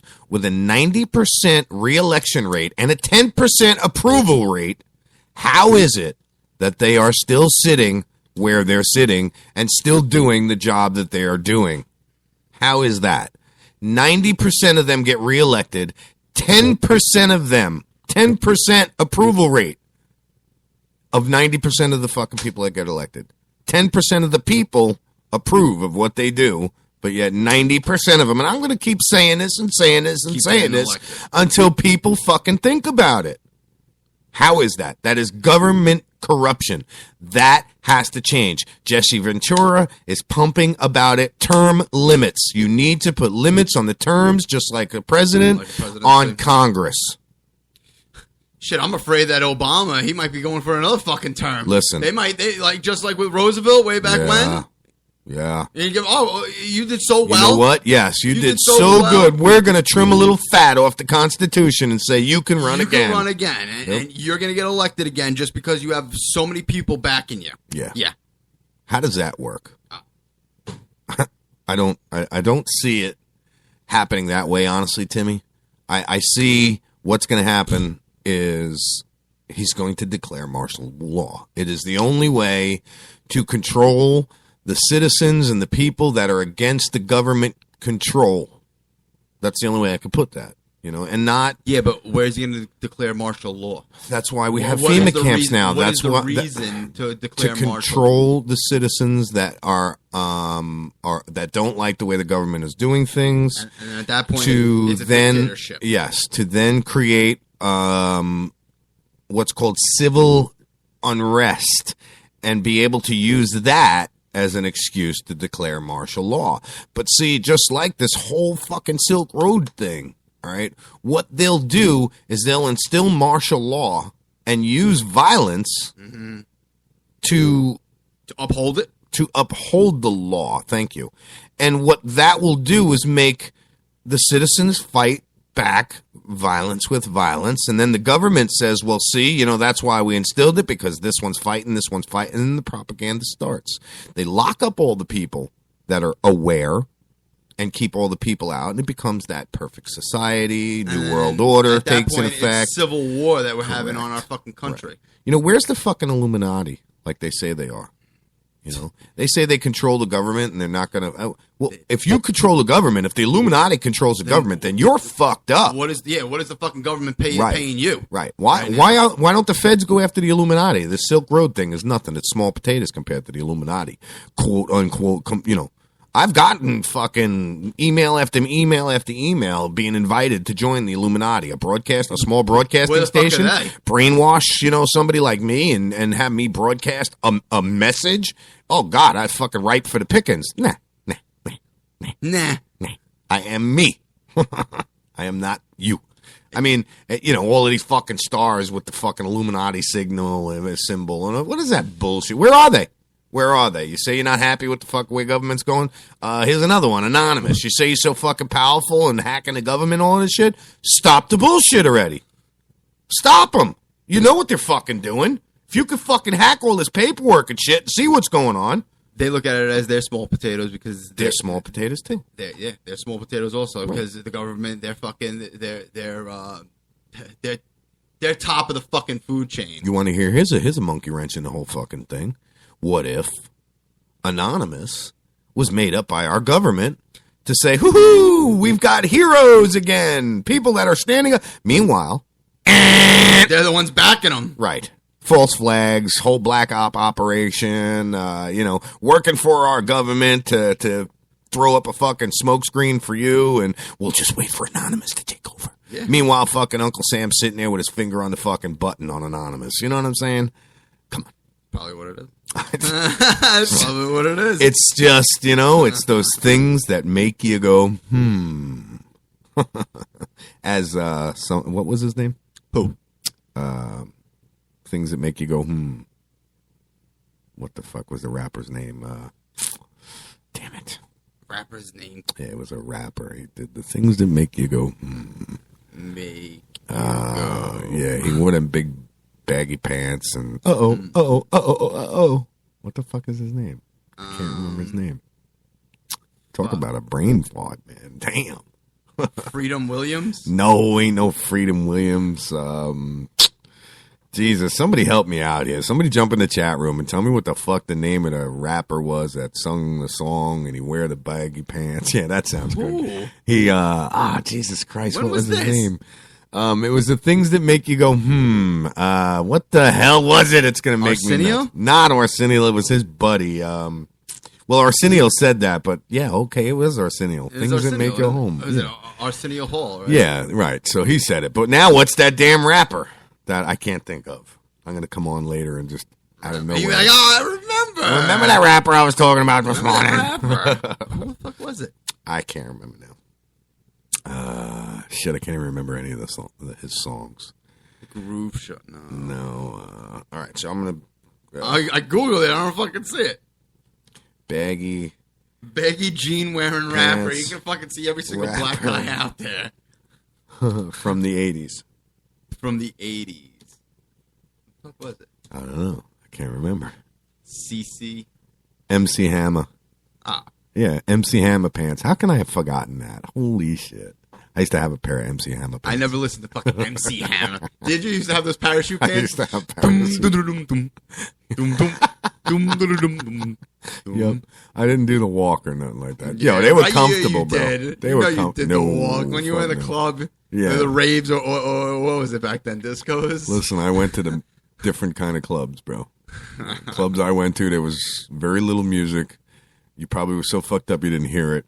And I was so fucking stoned. yeah. I don't even remember listening Well, to it that. wasn't weed we were on, buddy. We were acid back in the day, bro. Fucking ecstasy. We didn't know what the hell that was. Whoa. Yeah.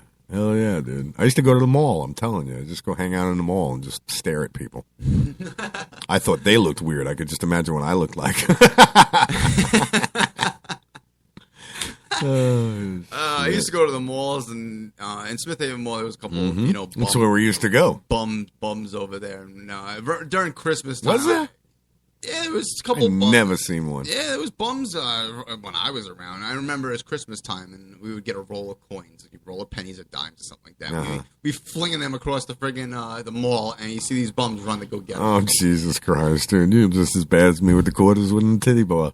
Throwing the quarters. Oh, I never took I can quarters at understand a strippers. bum, though, bro. I'd be running for that motherfucker. No, I'll fucking degrade a stripper because they're on stage. Eight, 10 of them quarters that's what rolling they're across for. the fucking floor. Your ass is going to McDonald's and getting yourself a burger. Either that or the liquor store, one of the two. My guess is on the liquor store. Liquor I'll be honest store with you. first, yeah. Get some Before the fucking Boone's sandwich. Farm. What can you buy for $3 at a liquor store? Some Mad Dog or something? Fucking Georgie. Yeah, you Georgie could go to vodka. 7-Eleven, I think, and go get some Mad Dog, but it's probably more expensive at the 7-Eleven than Than a damn liquor store. fucking Indians. Did you know that was an Indian-owned company, fully Indian-owned company? What? 7-Eleven? Yeah, look at the colors of the store. It's the colors of the Indian I flag. never even you know. looked at that. I never even realized that was One of my ex-hosts brought that to your attention. to my attention, and we started talking about this whole gas thing, and you know, if they wanted to shut this country down, all India has to say is, "Oh, no more 7-Eleven, we kill you." They just shut down all the 7-Elevens. All the 7-Elevens. Down here, 7-Elevens are gas stations also, right? Yeah, they weren't in New York. No. They were There's not. one. It was just I've never seen one in New York. That There was one right by Brookhaven Hospital. Really? That was it. The one in Central Islip that we used to cause so much trouble at, that one wasn't gas station. It was just the 7-Eleven convenience store, which I'm surprised they haven't done yet, is make it a gas station. They have enough room behind it What? to rip it down and re-fucking build Oh, it. in Islip? Yeah, in CI right there on Suffolk Avenue. I guarantee they ripped that fucker down. A house is going in. Maybe. Yeah, they ain't going to put no store back up there. That place is pathetic, dude. It's shot over there. Yeah, it is. Even the neighborhood that I grew up in, it's dead. It's bad. Yeah. Yeah. It's CI, that's why. It's dead, bro, yeah. I mean, the people that are still there can tell you, you know, how bad the neighborhood has gotten. As a white person, I wouldn't go into that neighborhood. Seriously? I wouldn't. Really? Yeah. Yeah, I grew up there, so it doesn't bother me. I'll go walking around the fucking street. What about Wyandanch? You go to Wyandanch? Uh-huh. Nah. I got no fear, bro. I don't know. I got no fear. I ain't sweating it. I start talking to them and be like, yeah, man, move to Florida. Go down the fucking wrong block. You ain't coming off that block. I beg to differ, bro. It depends on your attitude. With Florida plates and fucking, you know, I got less of a chance coming off the block than you do, but I still think I could fucking... You start hearing... I still think fear alone, tired I of could the outrun shot. the fuckers, you know what I'm saying? I'm not Just thinking fear about alone. fear. Yeah. I'm worried about their fucking they're holding firearms to fucking shoot you down just because you're a white boy walking on their block. Yeah, this is true. This is my hood. I would do a drive-by then, like really fast at like 65 miles Wouldn't an even hour. do that. You fucking see a grenade fucking fly into your car window. Grenade? I don't think they can afford grenades, brother. You'd be surprised. That's what's really unnerving about it, right? You don't know. But it's the quiet ones you gotta watch out for. Yeah, it's not that bullet with my name on it. It's the No. one that says "To whom it may concern" that worries me. With the pin pulls and the fucking the spring popped. Right. Exactly. Yep. Yeah.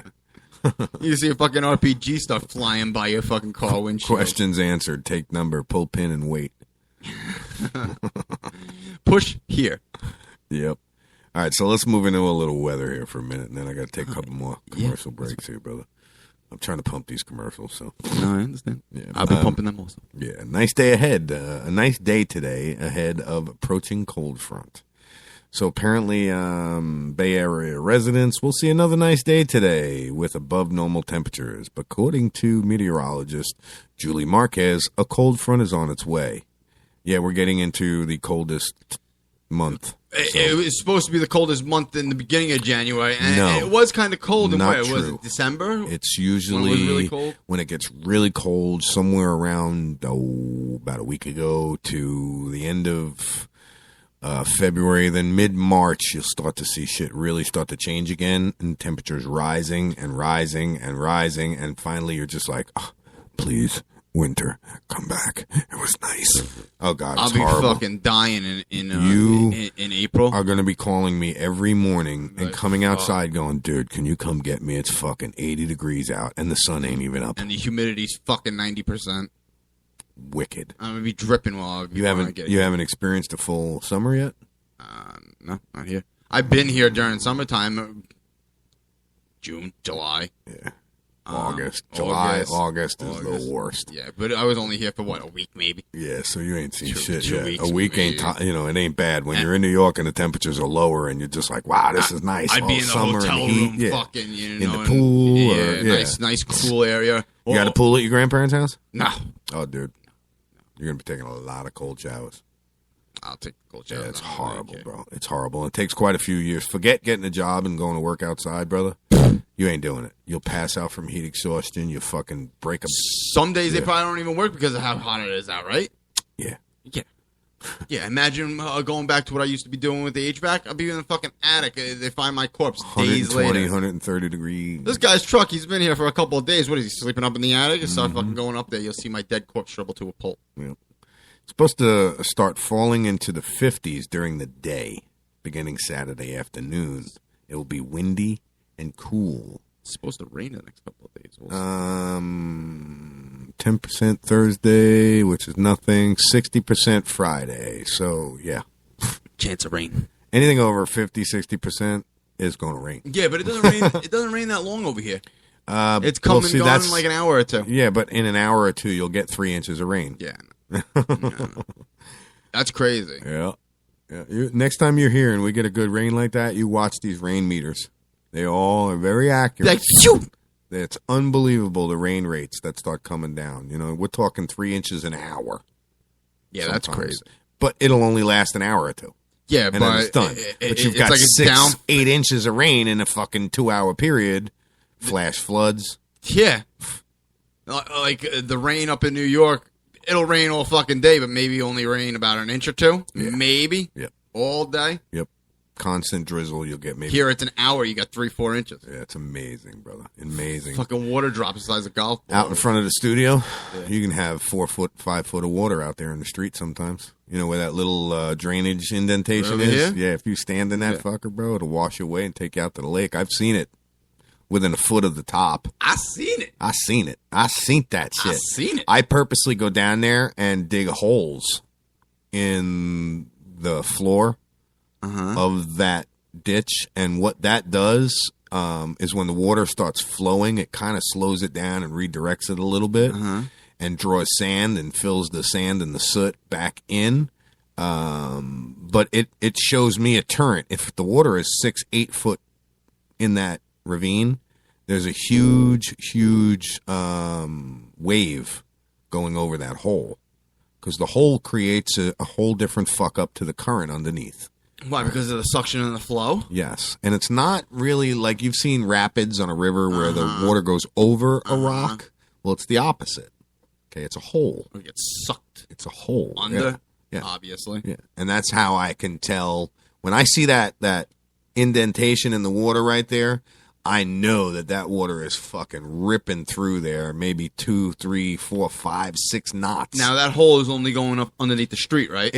No, I'm talking about a hole that I dug. It's maybe about maybe about a foot round, maybe 3 foot deep that I dug. So when the water starts flowing, all right, it drops into that hole and creates an indentation. Yeah. It'll only do it when the water is 6-7 feet tall and it's flowing with so much force that there's 5 foot of water out in front of the house. Oh, yeah. It's amazing, bro, to see this happen. Yep. That's a lot of It's water. cool. And if you do, I've had it to where I put a smiley face almost, where you put the 1 and then the 2. You'll see the 1 indentation, and then the water comes out and rises above the other 2 indentations on the side of it. It's wicked looking, dude.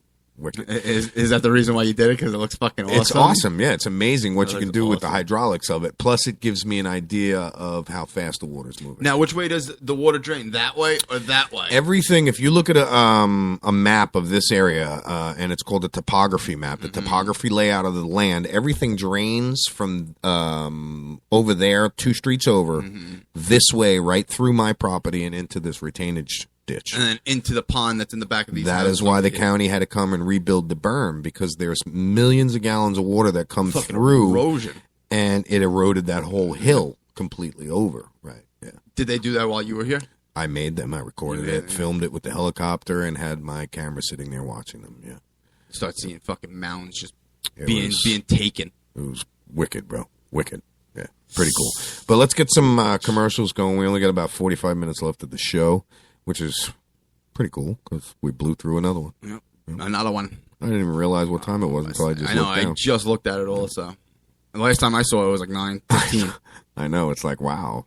Damn, we just went through an hour. Yeah. We're talking about the Silk Road. That's what it is, bro. And that was pretty cool. So, Talk Shit Radio Network. Appreciate everybody listening. We will be right back. Stay tuned.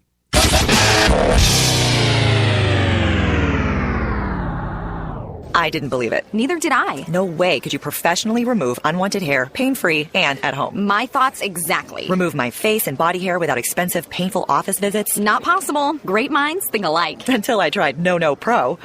Wait, you tried No? Yes, and it works. I use it on my face, legs, bikini line. We're BFFs and you didn't tell me about No? Here, this is my new No Pro. The most powerful No made. Custom treatment levels, less hair in less time, perfect for any skin type. Try it. No hair, no pain, no time-consuming expensive office visits? No, and no. For a limited time, you can try No Pro risk-free. You'll also get the facial kit and a travel case. Get weeks of long-lasting results. That's it. I'm getting a No. Great minds do think alike. Try No Pro risk-free by calling 800-953-2993. 800-953-2993. That's 800-953-2993. 800-953-2993. If you're looking for a better way to clean the air in your home or office, you need the all-new Ozone Light. It's as simple as changing your light bulbs. The Ozone Light looks like a normal spiral type of light bulb. It screws in most standard light sockets, but it's not a normal light bulb. It's coated with titanium dioxide. It's completely safe, but this unique coating kills most airborne bacteria, mold spores, and neutralizes odors. Just one light cleans the air in an entire room and lasts 8 times longer than the normal light bulb. If you have smokers, if you have allergies, if you have pet odors, mold, or mildew, you need the Ozone Light. It will wipe them out, and you have our word. If you're not satisfied with the way the Ozone Light cleans the air in your home, simply return it for a full refund. Call 1-800-380-4095, 1-800-380-4095, 1-800-380-4095, or visit airtimestore.com. That's airtimestore.com.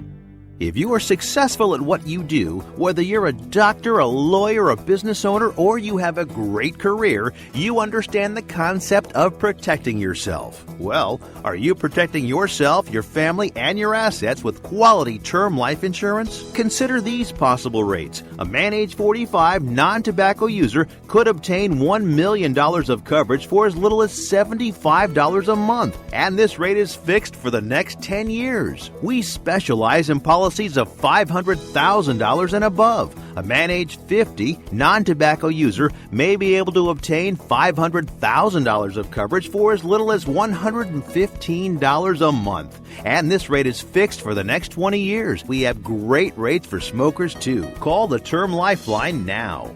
800-430-1481, 800-430-1481. That's 800-430-1481. Let me ask you a question.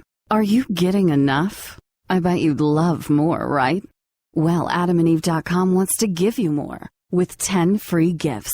First, you'll get a sexy surprise for her. Second, a specially selected toy for him. And third, a little something we know you'll both enjoy. Plus, you'll get 6 full-length adult movies on DVD. And number 10, free shipping on your entire order. So what do you have to do to get your 10 free gifts? It's not hard. Just go to AdamandEve.com and select any one item. It could be an adventurous new toy, sexy piece of lingerie, or anything you desire. Just enter offer code GIFT13 at checkout, and you'll get all 10 free gifts. Go check out AdamandEve.com today. Select one item and get 10 free gifts, including free shipping, when you enter offer code GIFT13. That's GIFT 13 at AdamandEve.com.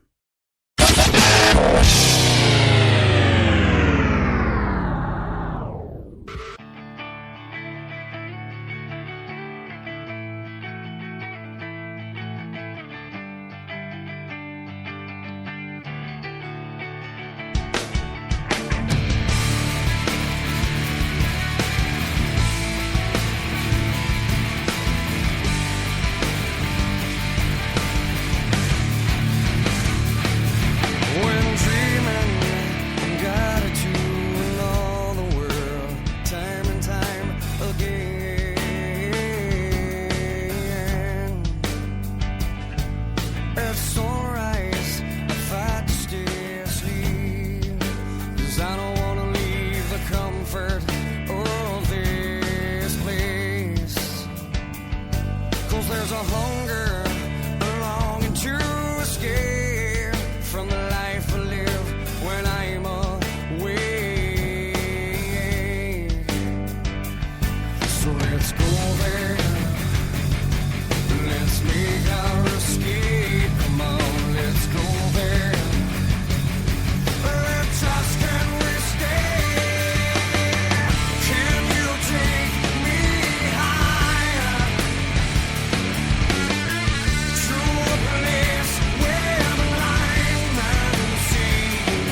appreciate those nights and those dreams.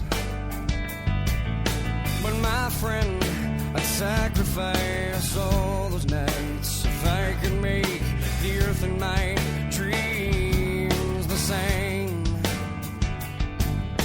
The only difference is to let love replace all I hate. So let's go there. Let's make our escape. Come on, let's go there. Let's ask, can we stay? Can you take me higher to a place where line might see?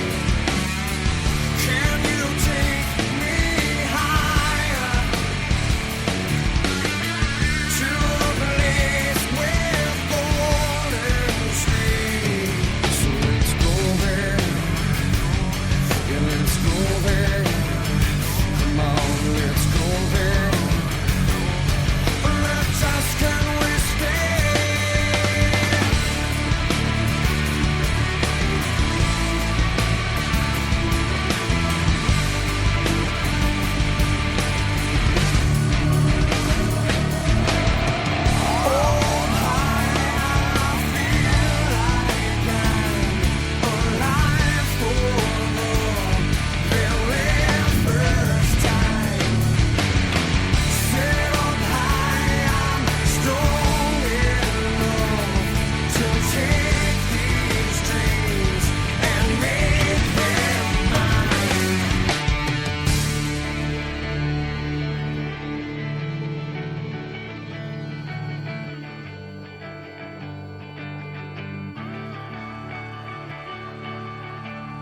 Set up high, I'm strong enough to take these dreams and make them mine.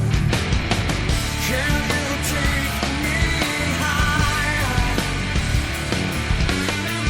to a place where line might see? Can you take me higher to a place with golden streams? Can you take me higher to a place where blind men see? Can you take me higher to a place with golden streams?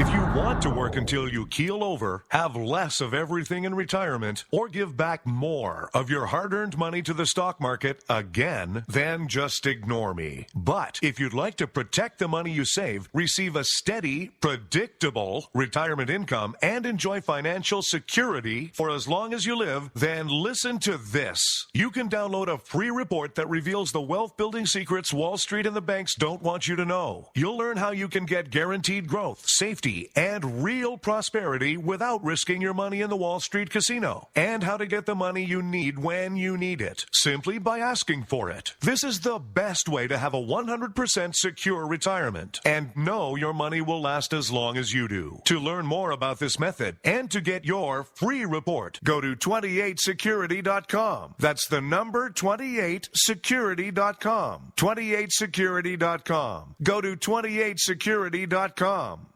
In these uncertain economic times, you've got to do whatever you can to save money. One of our biggest expenses can be our cars, especially when unexpected repair bills hit. Not anymore. If you own a vehicle with less than 130,000 miles, is less than 12 years old, has a warranty about to expire, or even no warranty at all, you could stop paying for car repairs. Roadside assistance, towing, and rental coverage are all included. Don't wait for the next repair. Make one free call right now to see if you qualify. If your vehicle is less than 12 years old, has less than 130,000 miles, even if it's out of warranty, paying for car repairs can become a thing of the past. Call us right now and get your car protected before your next repair bill hits. Get protection and no more repair bills. Call 877-229-7271. Again, 877-229-7271. That's 877-229-7271. 877-229-7271.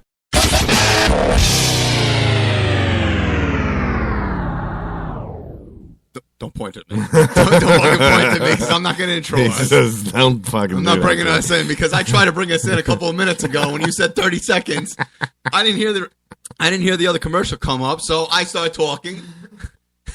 And I'm looking at him like, when's he going to hear this playing in the background? And we're not on the air yet. And I brought us in, and I stopped, and I heard the fucking commercial playing. Oh, God, I wish we had the cameras on for that, because that was so fucking funny. Because you would have got camera audio on that. Oh, yeah, yeah. That was with the fucking hilarious. Background noise saying, we're back when we're not Viagra, back. If you need Viagra. Jimmy brought us back to the show. The commercial's still going. He's like, what, you motherfucker? Yeah. Well, I didn't want a finger in my face to cue me up, so I figured I'd jump You're in. on. You're on.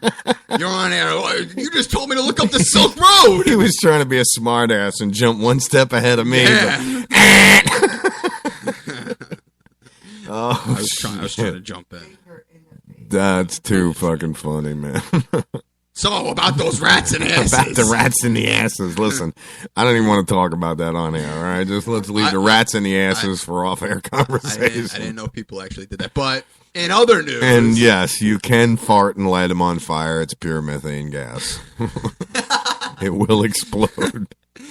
You ever seen Dumb and Dumber? Hey, check this out. Yes. That was real. I didn't think anyone could actually do that. Yeah, well, look at... what is it? The clumps when he farts. And it blows through the candle. Yeah, but my farts aren't like that. Yeah. They're silent, but they're not that long. They're like... Yeah, that's too much information, buddy. I'm good with knowing how your farts sound. Let's just hope I only hear it coming out of your mouth and not your ass. Oh, you'll never see or hear me or smell me fart. Good. That's a good thing. And in other news. Does anyone remember that Pinellas County rug that the sheriff department had in Dog We Trust? In Dog We Trust, yes. Yeah. It was sold. The auction ended yesterday for $9,650. Is that not the most ridiculous thing? Unreal. They bought the rug for $500 and they put it up online to auction it off. They did that shit on purpose. And the auction, and the auction closed for $9,650. Yeah. They say that they're going to be using the money towards medical bills. Yeah. Whose medical bills? Yeah, who's medical? You're not even on. I know. Is your mic on? Yeah. Oh, there it is. He just doesn't want me to talk today. No, that's not it. He wants me to go back to silent I Miss. want you to stay silent. Cricket. Miss Universe. There was a 5-alarm fire in an apartment complex in New Jersey. It displaced hundreds. It displaced hundreds. A drone loaded with meth crashed near U.S. border. AK-47 rifles will be made in the U.S. So we don't have to worry about our Russians building them anymore? Right. And King Tut's statue has been damaged, and Kevin Hart purchases 500 movie. 500 movie? I guess. I don't know. It doesn't say anything fucking else. What the hell's that? Fucking 500 movie. Fuck Kevin Hart. Why, you don't like Kevin Hart? No, I don't like Kevin Hart. No? He has so many jokes about him being short, it gets a little tiring after a while. Yeah, I know. Yeah, okay, we know you're short. We know. We understand. Okay, so for parents out there in Texas, a little boy went into the bathroom and came out crying there was a man that went into the bathroom with him and locked the door and said, "Sit on the toilet so I can pee on you." What? Wow. At a McDonald's. Who lets their kid go into a fucking bathroom alone? How old was he? Was it reported?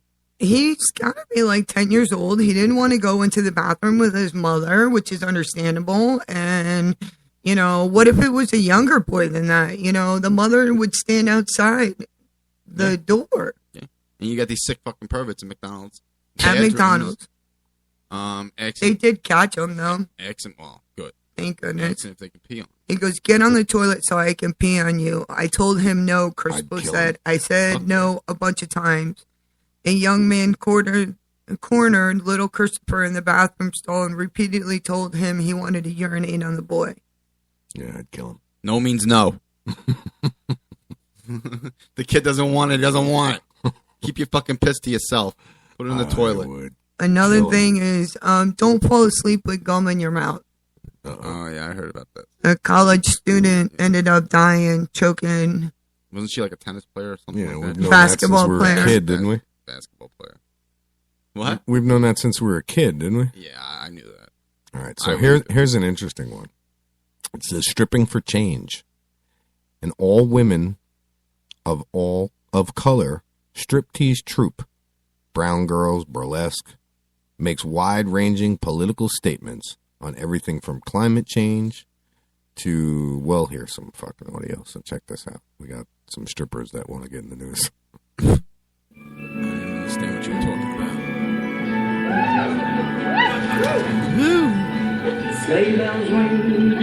talking about. I do a piece called Polar Bear. I play a polar bear that's coming out of hibernation. We're happy tonight, walking in the winter wonderland. It's so hot because of climate change. They start to take off their own fur. There's something fun about playing with an audience's perception of, "Oh, polar bear, cute, haha, you're stripping, haha." And then by the end, they're like, "Oh, wait, she's dead?" Brown Girls Burlesque is an all-women of color burlesque troupe based here in New York City. It's a group that is rooted in looking at the world and how we experience it with our bodies, how sexuality plays into all of our life experiences, and how that can translate on stage in a funny, thoughtful, creative way. All right, so that's up on the Facebook page. That's about as far as it's 3 minutes plus long. So there's a fire in New York in Jersey, and you can smell it in New York. That's how bad this fire is. That's that fire that fire I was talking about. Yeah, the apartment complex. Yep. It's fucked up. You can smell it in New York. Measles are really coming back. Well, coming back, but it's really making its mark in Disney parks in California. Now the outbreak grows. The count grows to 70 cases. Wow. An employee went to work one day with the measles. It was wow. It was an employee. He was cleared, or she was cleared. I don't So remember. she started spreading the measles around fucking the kingdom. So around the kingdom. Yeah, but whose fault is it? Everybody. If the doctor cleared her, is it her fault or his fault? Was it a Disney doctor? Was it fucking Dr. Kevorkian? Dr. Kevorkian. Whatever happened to him? Is he dead? Yeah, he's dead. Is he? He got a lethal injection, didn't he? Did he? I think he That's cliche, isn't it? Eye for an eye. That's a bit of a cliche, wouldn't you say? Dr. Kevorkian has got... did he get to do it himself? Yeah, right? Did he get to inject himself in the fucking death chamber? No one around? Yeah, right? It was a secret. Listen, I killed all these other people. Why don't you let me do myself? The patients, they wanted me to kill them. They did. They said, kill me, please, doctor. I kind of agree with that, though. So I found this Should be able article to do that if that you can. 1970s children, anybody that was born in the 1970s should all be dead. Yeah. And these are the reasons why. 1, charts. It's arrows of death. You're It's a big circle. Oh my God, I remember those darts. Do you remember the darts? Yeah, the big darts with the red and the blue, and you threw them up in the air. It And was they like gotta playing land in a horseshoes.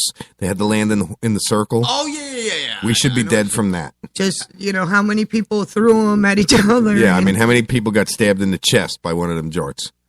How about seatbelts? Nobody wore seatbelts. No. You could sit in the back of a Cars truck. didn't- some You cars could didn't have sit seatbelts. Across the back windshield. The picture is a Volkswagen Beetle. I used to lay in the jump seat in the back, so if we ever got rear-ended, I'd get squished. Kids in the back of station wagons Oh, also, yeah. no problem. Oh, yeah, You they just bounce sit around back like there, relax. billiard balls.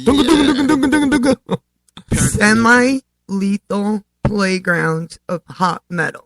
How many times did kids get burned? I know I did when I was a kid, because of what the playgrounds were made out of. And it's sitting in the damn Sun all day, and it doesn't matter if you're in Florida or Chicago, it gets hot. Yeah. And you can burn yourself. That's funny. Precious little sun protection. You never put on Sunscreen? any sunscreen whatsoever. And now, I'm sure helmets were only for those with mental conditions. On what though? Bicycles Anything. and anything. On dude. Yeah, anything. you only And see now- kids in wheelchairs wearing helmets. Now it's a law. Now, if my daughter goes for a ride around the block on her bicycle and doesn't have a helmet, she can get a ticket. I remember a friend of mine got a ticket for smoking a cigarette underage up in New York. $10. How about being ignored and unintended on the regular? Everybody's parents were working. Yep. You were never home, What number is that one? Oh, Six. we're at 6. Okay. Number 7, routinely allowed to get seriously hurt. It was like, you're all right. You're Put a all right. band-aid Brush it on off. it. Brush it Go. off. Bounce right back. So slap in his head. It's all right. You're all right. Don't worry about it. Now a kid gets a bruise. They're fucking going to the hospital. And then now, the last one is secondhand smoke was everywhere. It was in the airplanes. It was in the car. It That's was the best. the I could see that in a restaurants. It restaurant. was It was in the hospitals. everywhere. Wasn't it in the Yeah. hospitals back then also? Yep. You could smoke in a hospital back in the day. Damn right. We went on a flight and we were smoking on the plane. Yeah, I love that. You sit in one seat from the smoking section. You know what I mean? And you got like 100 seats behind you that are all smoking, and you're in that one seat that separates from smoking from non-smoking. Yeah. That's hilarious. You're in a big giant tube sealed There in. is no public place that you could fucking smoke anymore. Anyway. Not really, no. Except you're in a State park, shit like that. Yeah. Oh, even some of them. If you're in a smoking bar like fucking shisha or hookah or whatever, Right, it is, yeah. or cigar lounge. Yep. See, that's why I thought it was genius when I started the cigar shop, because you can't smoke in bars. So why not drink in smoking lounges? True. That's basically how I thought of that True. scenario. But I was giving out alcohol for free because it was illegal. That was the loophole. Yeah. Yep. Yippers. Miss, you just sent me something? That thing. So you can post it. Oh, okay, yeah. Send something? Yeah. No, the 8 reasons why we should be dead. I'm going to put this up on Facebook. It's Yeah, quite because comical. we have There's a lot of explanations and listeners. shit, right? Yeah. All right, so let's get that up on Facebook. What else we got going on? We got about 30 minutes left, and Timmy, you're up for a little bit. I'm up, and then we'll do a little talk shit news. Yep, you got some news. Some There was actual serious news. There too. was a small plane in Lakeland that went down recently. Today. No shit. A small plane gone down in Lakeland, according to police. Authorities say the plane went down on the Allen K. Breed Highway. Never heard of it. Just south of Interstate 4, just east of the county line. The area is about 8 miles wide. The story is still developing, it says, but I just saw this on Bay News 9. Yeah. Interesting. More information will be provided. Hopefully, by the time the news comes on, they'll have more information. You can report more. Yeah, that'd be cool. Yep, definitely. I just put that 8 reasons up on all the websites: Kennedy Studios, Talk Shit Radio Network, and Talk Shit. Excuse me. I also put up this funky ass video that Mish sent me, or Mish had put up on our group, Talk Shit TV show, radio and TV show. I would, yeah, I think everybody should go check it out. It says, "When your forehead got a mind of its own," is the caption. And I'm going to highlight it on all of our sites, so it's got a little star next to it, so you know what I'm talking about. But it's pretty funny, dude. It's pretty funny, and it's freaky, too, dude. Definitely. Didn't see that. You didn't see it yet? No, I didn't see that. Yeah, it's on all the pages. Sometimes that's what I spend more time doing than actually doing anything on the show, is posting shit to these pages. It's actually getting to be a pain in the ass. And you want another screen, so you do more. Yeah, well, you know. But see, now once we get a little further in the show, we'll hire somebody to come in here to do all the social media and everything. So I don't have to fucking worry about it then. I can concentrate on production. What else is new, brother man? What else we got? I'm reading about a report on Bay News 9. Mm-hmm. Police have arrested a suspect in a robbery and arson of Lake Wales Hotel that left the motel manager in critical condition. Really? It seems like this hotel was in Polk County. Mm-hmm. John McMullen, 35 years old, was arrested Tuesday in Donaldson, Louisiana, by detectives who were investigating a theft at a local store. McMullen was wanted in the connection with a robbery and arson that happened Sunday morning in the London Inn Motel on US 27. Is that Polk County? Why did this come up if it was in Polk County? Mm-hmm. According to Lake Wales Police Department, deputies pulled over McMullen, who was driving the suspect in the vehicle from the theft of Donaldson. What? Don't make sense. It doesn't make sense. Yeah. I got some news from Cuba, which is also off of Bay News 9. What about Cuba? It says U.S.-Cuba address obstacles to resuming diplomatic ties. Ministry of Foreign Relations General Director for the United States, Josefina Vidal, and Cuban delegation members sit across from U.S. delegates as they begin negotiations in Havana on Wednesday. So they are trying to figure out how to come up with a diplomatic solution to take our relationship with Cuba to the next level. Show some kind of diplomacy, and for us to be able to travel over there, vice versa. Right. We want to try and restore full diplomatic relations with Cuba, and this request depends on how quickly and this obstacle depends on how quickly all the requests are met. Cuba is demanding its removal from U.S. list of states sponsored of terrorism, which Washington says it's considering. It's the U.S. said it's dispatched additional ships to the Florida Straits to halt Cuban rafters, but rebuffed demands for border changes in the U.S. and yada yada yada. So there's so much because we've stopped. The refugees from coming over, so they've been considered trying to do now that for fucking years. Right, but now what this opens up, bro, is a whole new situation in our homeland security, to where now they're allowed to come over here legally. But then, how that's going to be with visas and all of that kind of stuff. But then that's the same exact thing that's happening in Mexico with the border jumpers. Well, that's exactly what's going to happen, right? But being that we have such poor diplomatic relations with the Mexican government and everything that's going on, it's not so complicated. I mean, it's complicated with Cuba, but it's not so complicated like it would be with Mexico. In order for all of that to end with Mexico and everything, I only see their government letting U.S. troops come in and eradicate cartels. That's the only way. And to do that, you don't know who is and who isn't, so you fall back into that same situation we were talking about with the terrorists. And I was saying, let's fucking nuke them all. Let's napalm them all. Well, like you said, we don't know who is and who isn't at that point. And so then you go back to, right, because then what is it considered? It's considered genocide. Yep. And there's or war, because our troops are going over there and just bombing the shit out of people. Unless we have permission from the government. Well, you won't have permission from the fucking government to do that. Right. And then what does it also become? It becomes a police action, and we have another Vietnam on our hands. Yeah. So, yeah. I mean, it doesn't mean that... Wow, that's a mess. That Cuba could push a button towards us. Right.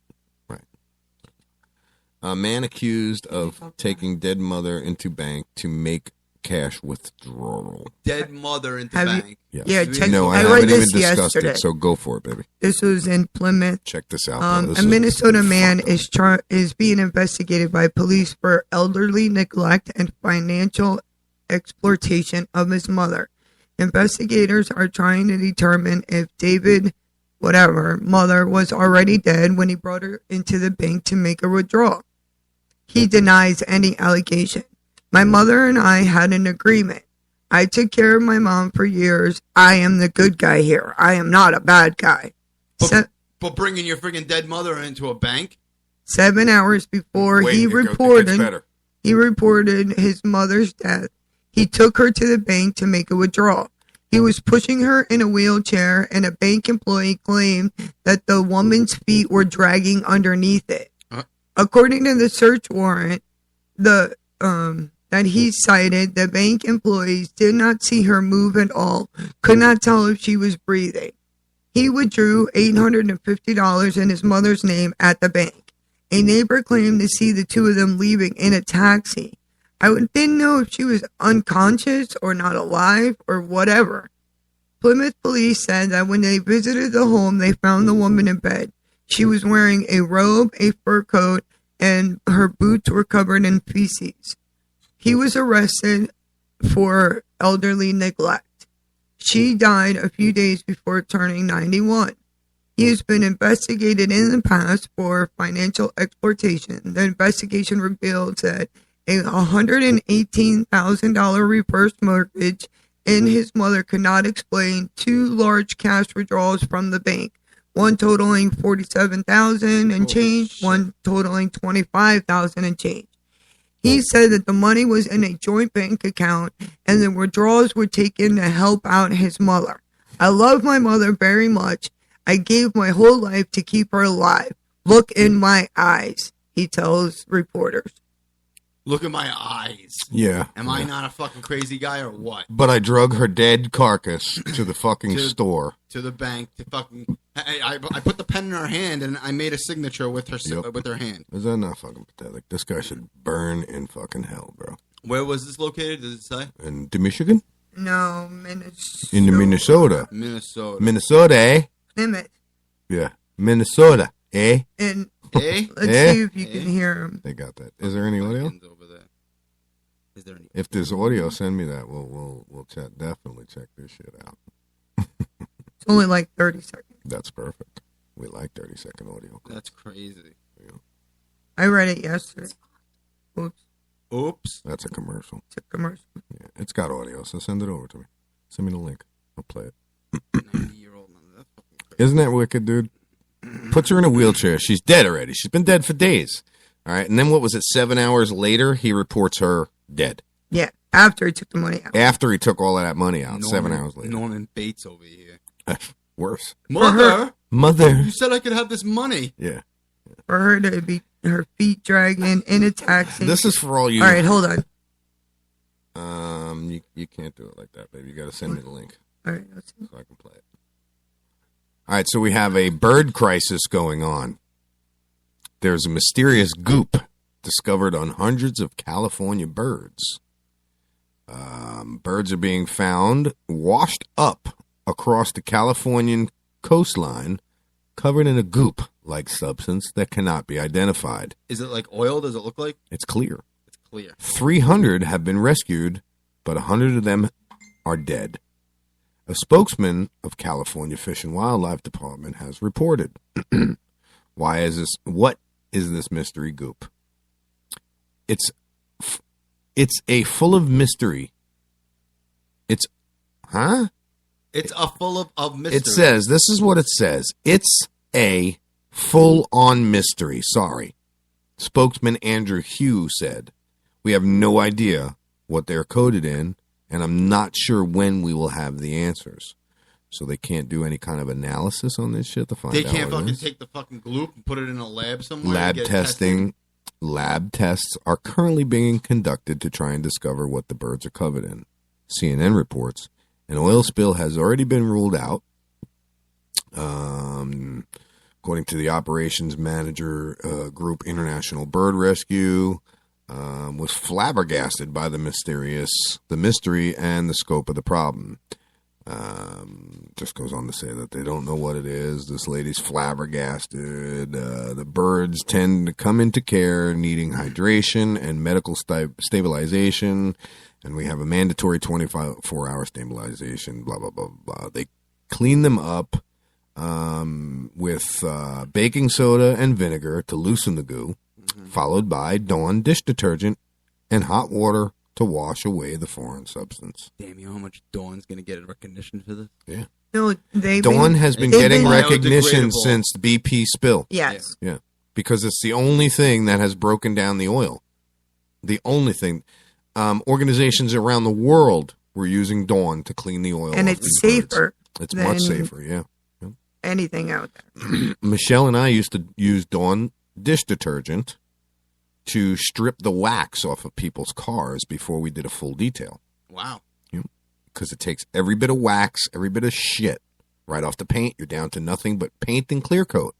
So that allowed me to come in, wash it, and re-wax it with my Teflon Carnauba wax. Couldn't you just use any other dishwashing Anything liquid? else to me was too harsh. Too soapy. After the car was rinsed grimy. down, it was squeaky clean to the feeling. Yep. And it wasn't fucking slippery. Wasn't slippery, wasn't oily. We were down to clear coat and paint. You know, it was beautiful, nice, fresh start. Because what I did was I Teflon treated it. I had special wax that had Teflon coating in it. Nah, we hand wash and wax. Oh, wow. Yeah, hand buffed it. Yeah, buddy. Yep. We made a lot of money doing that, too, didn't we, baby? We did good. Go back. Yeah. No. I'm good. I'm good. Too much competition in this town. It's like starting a lawn service here in this county. Everybody in there. It's crazy. Everyone needs a fucking lawn care, a lawn service over here.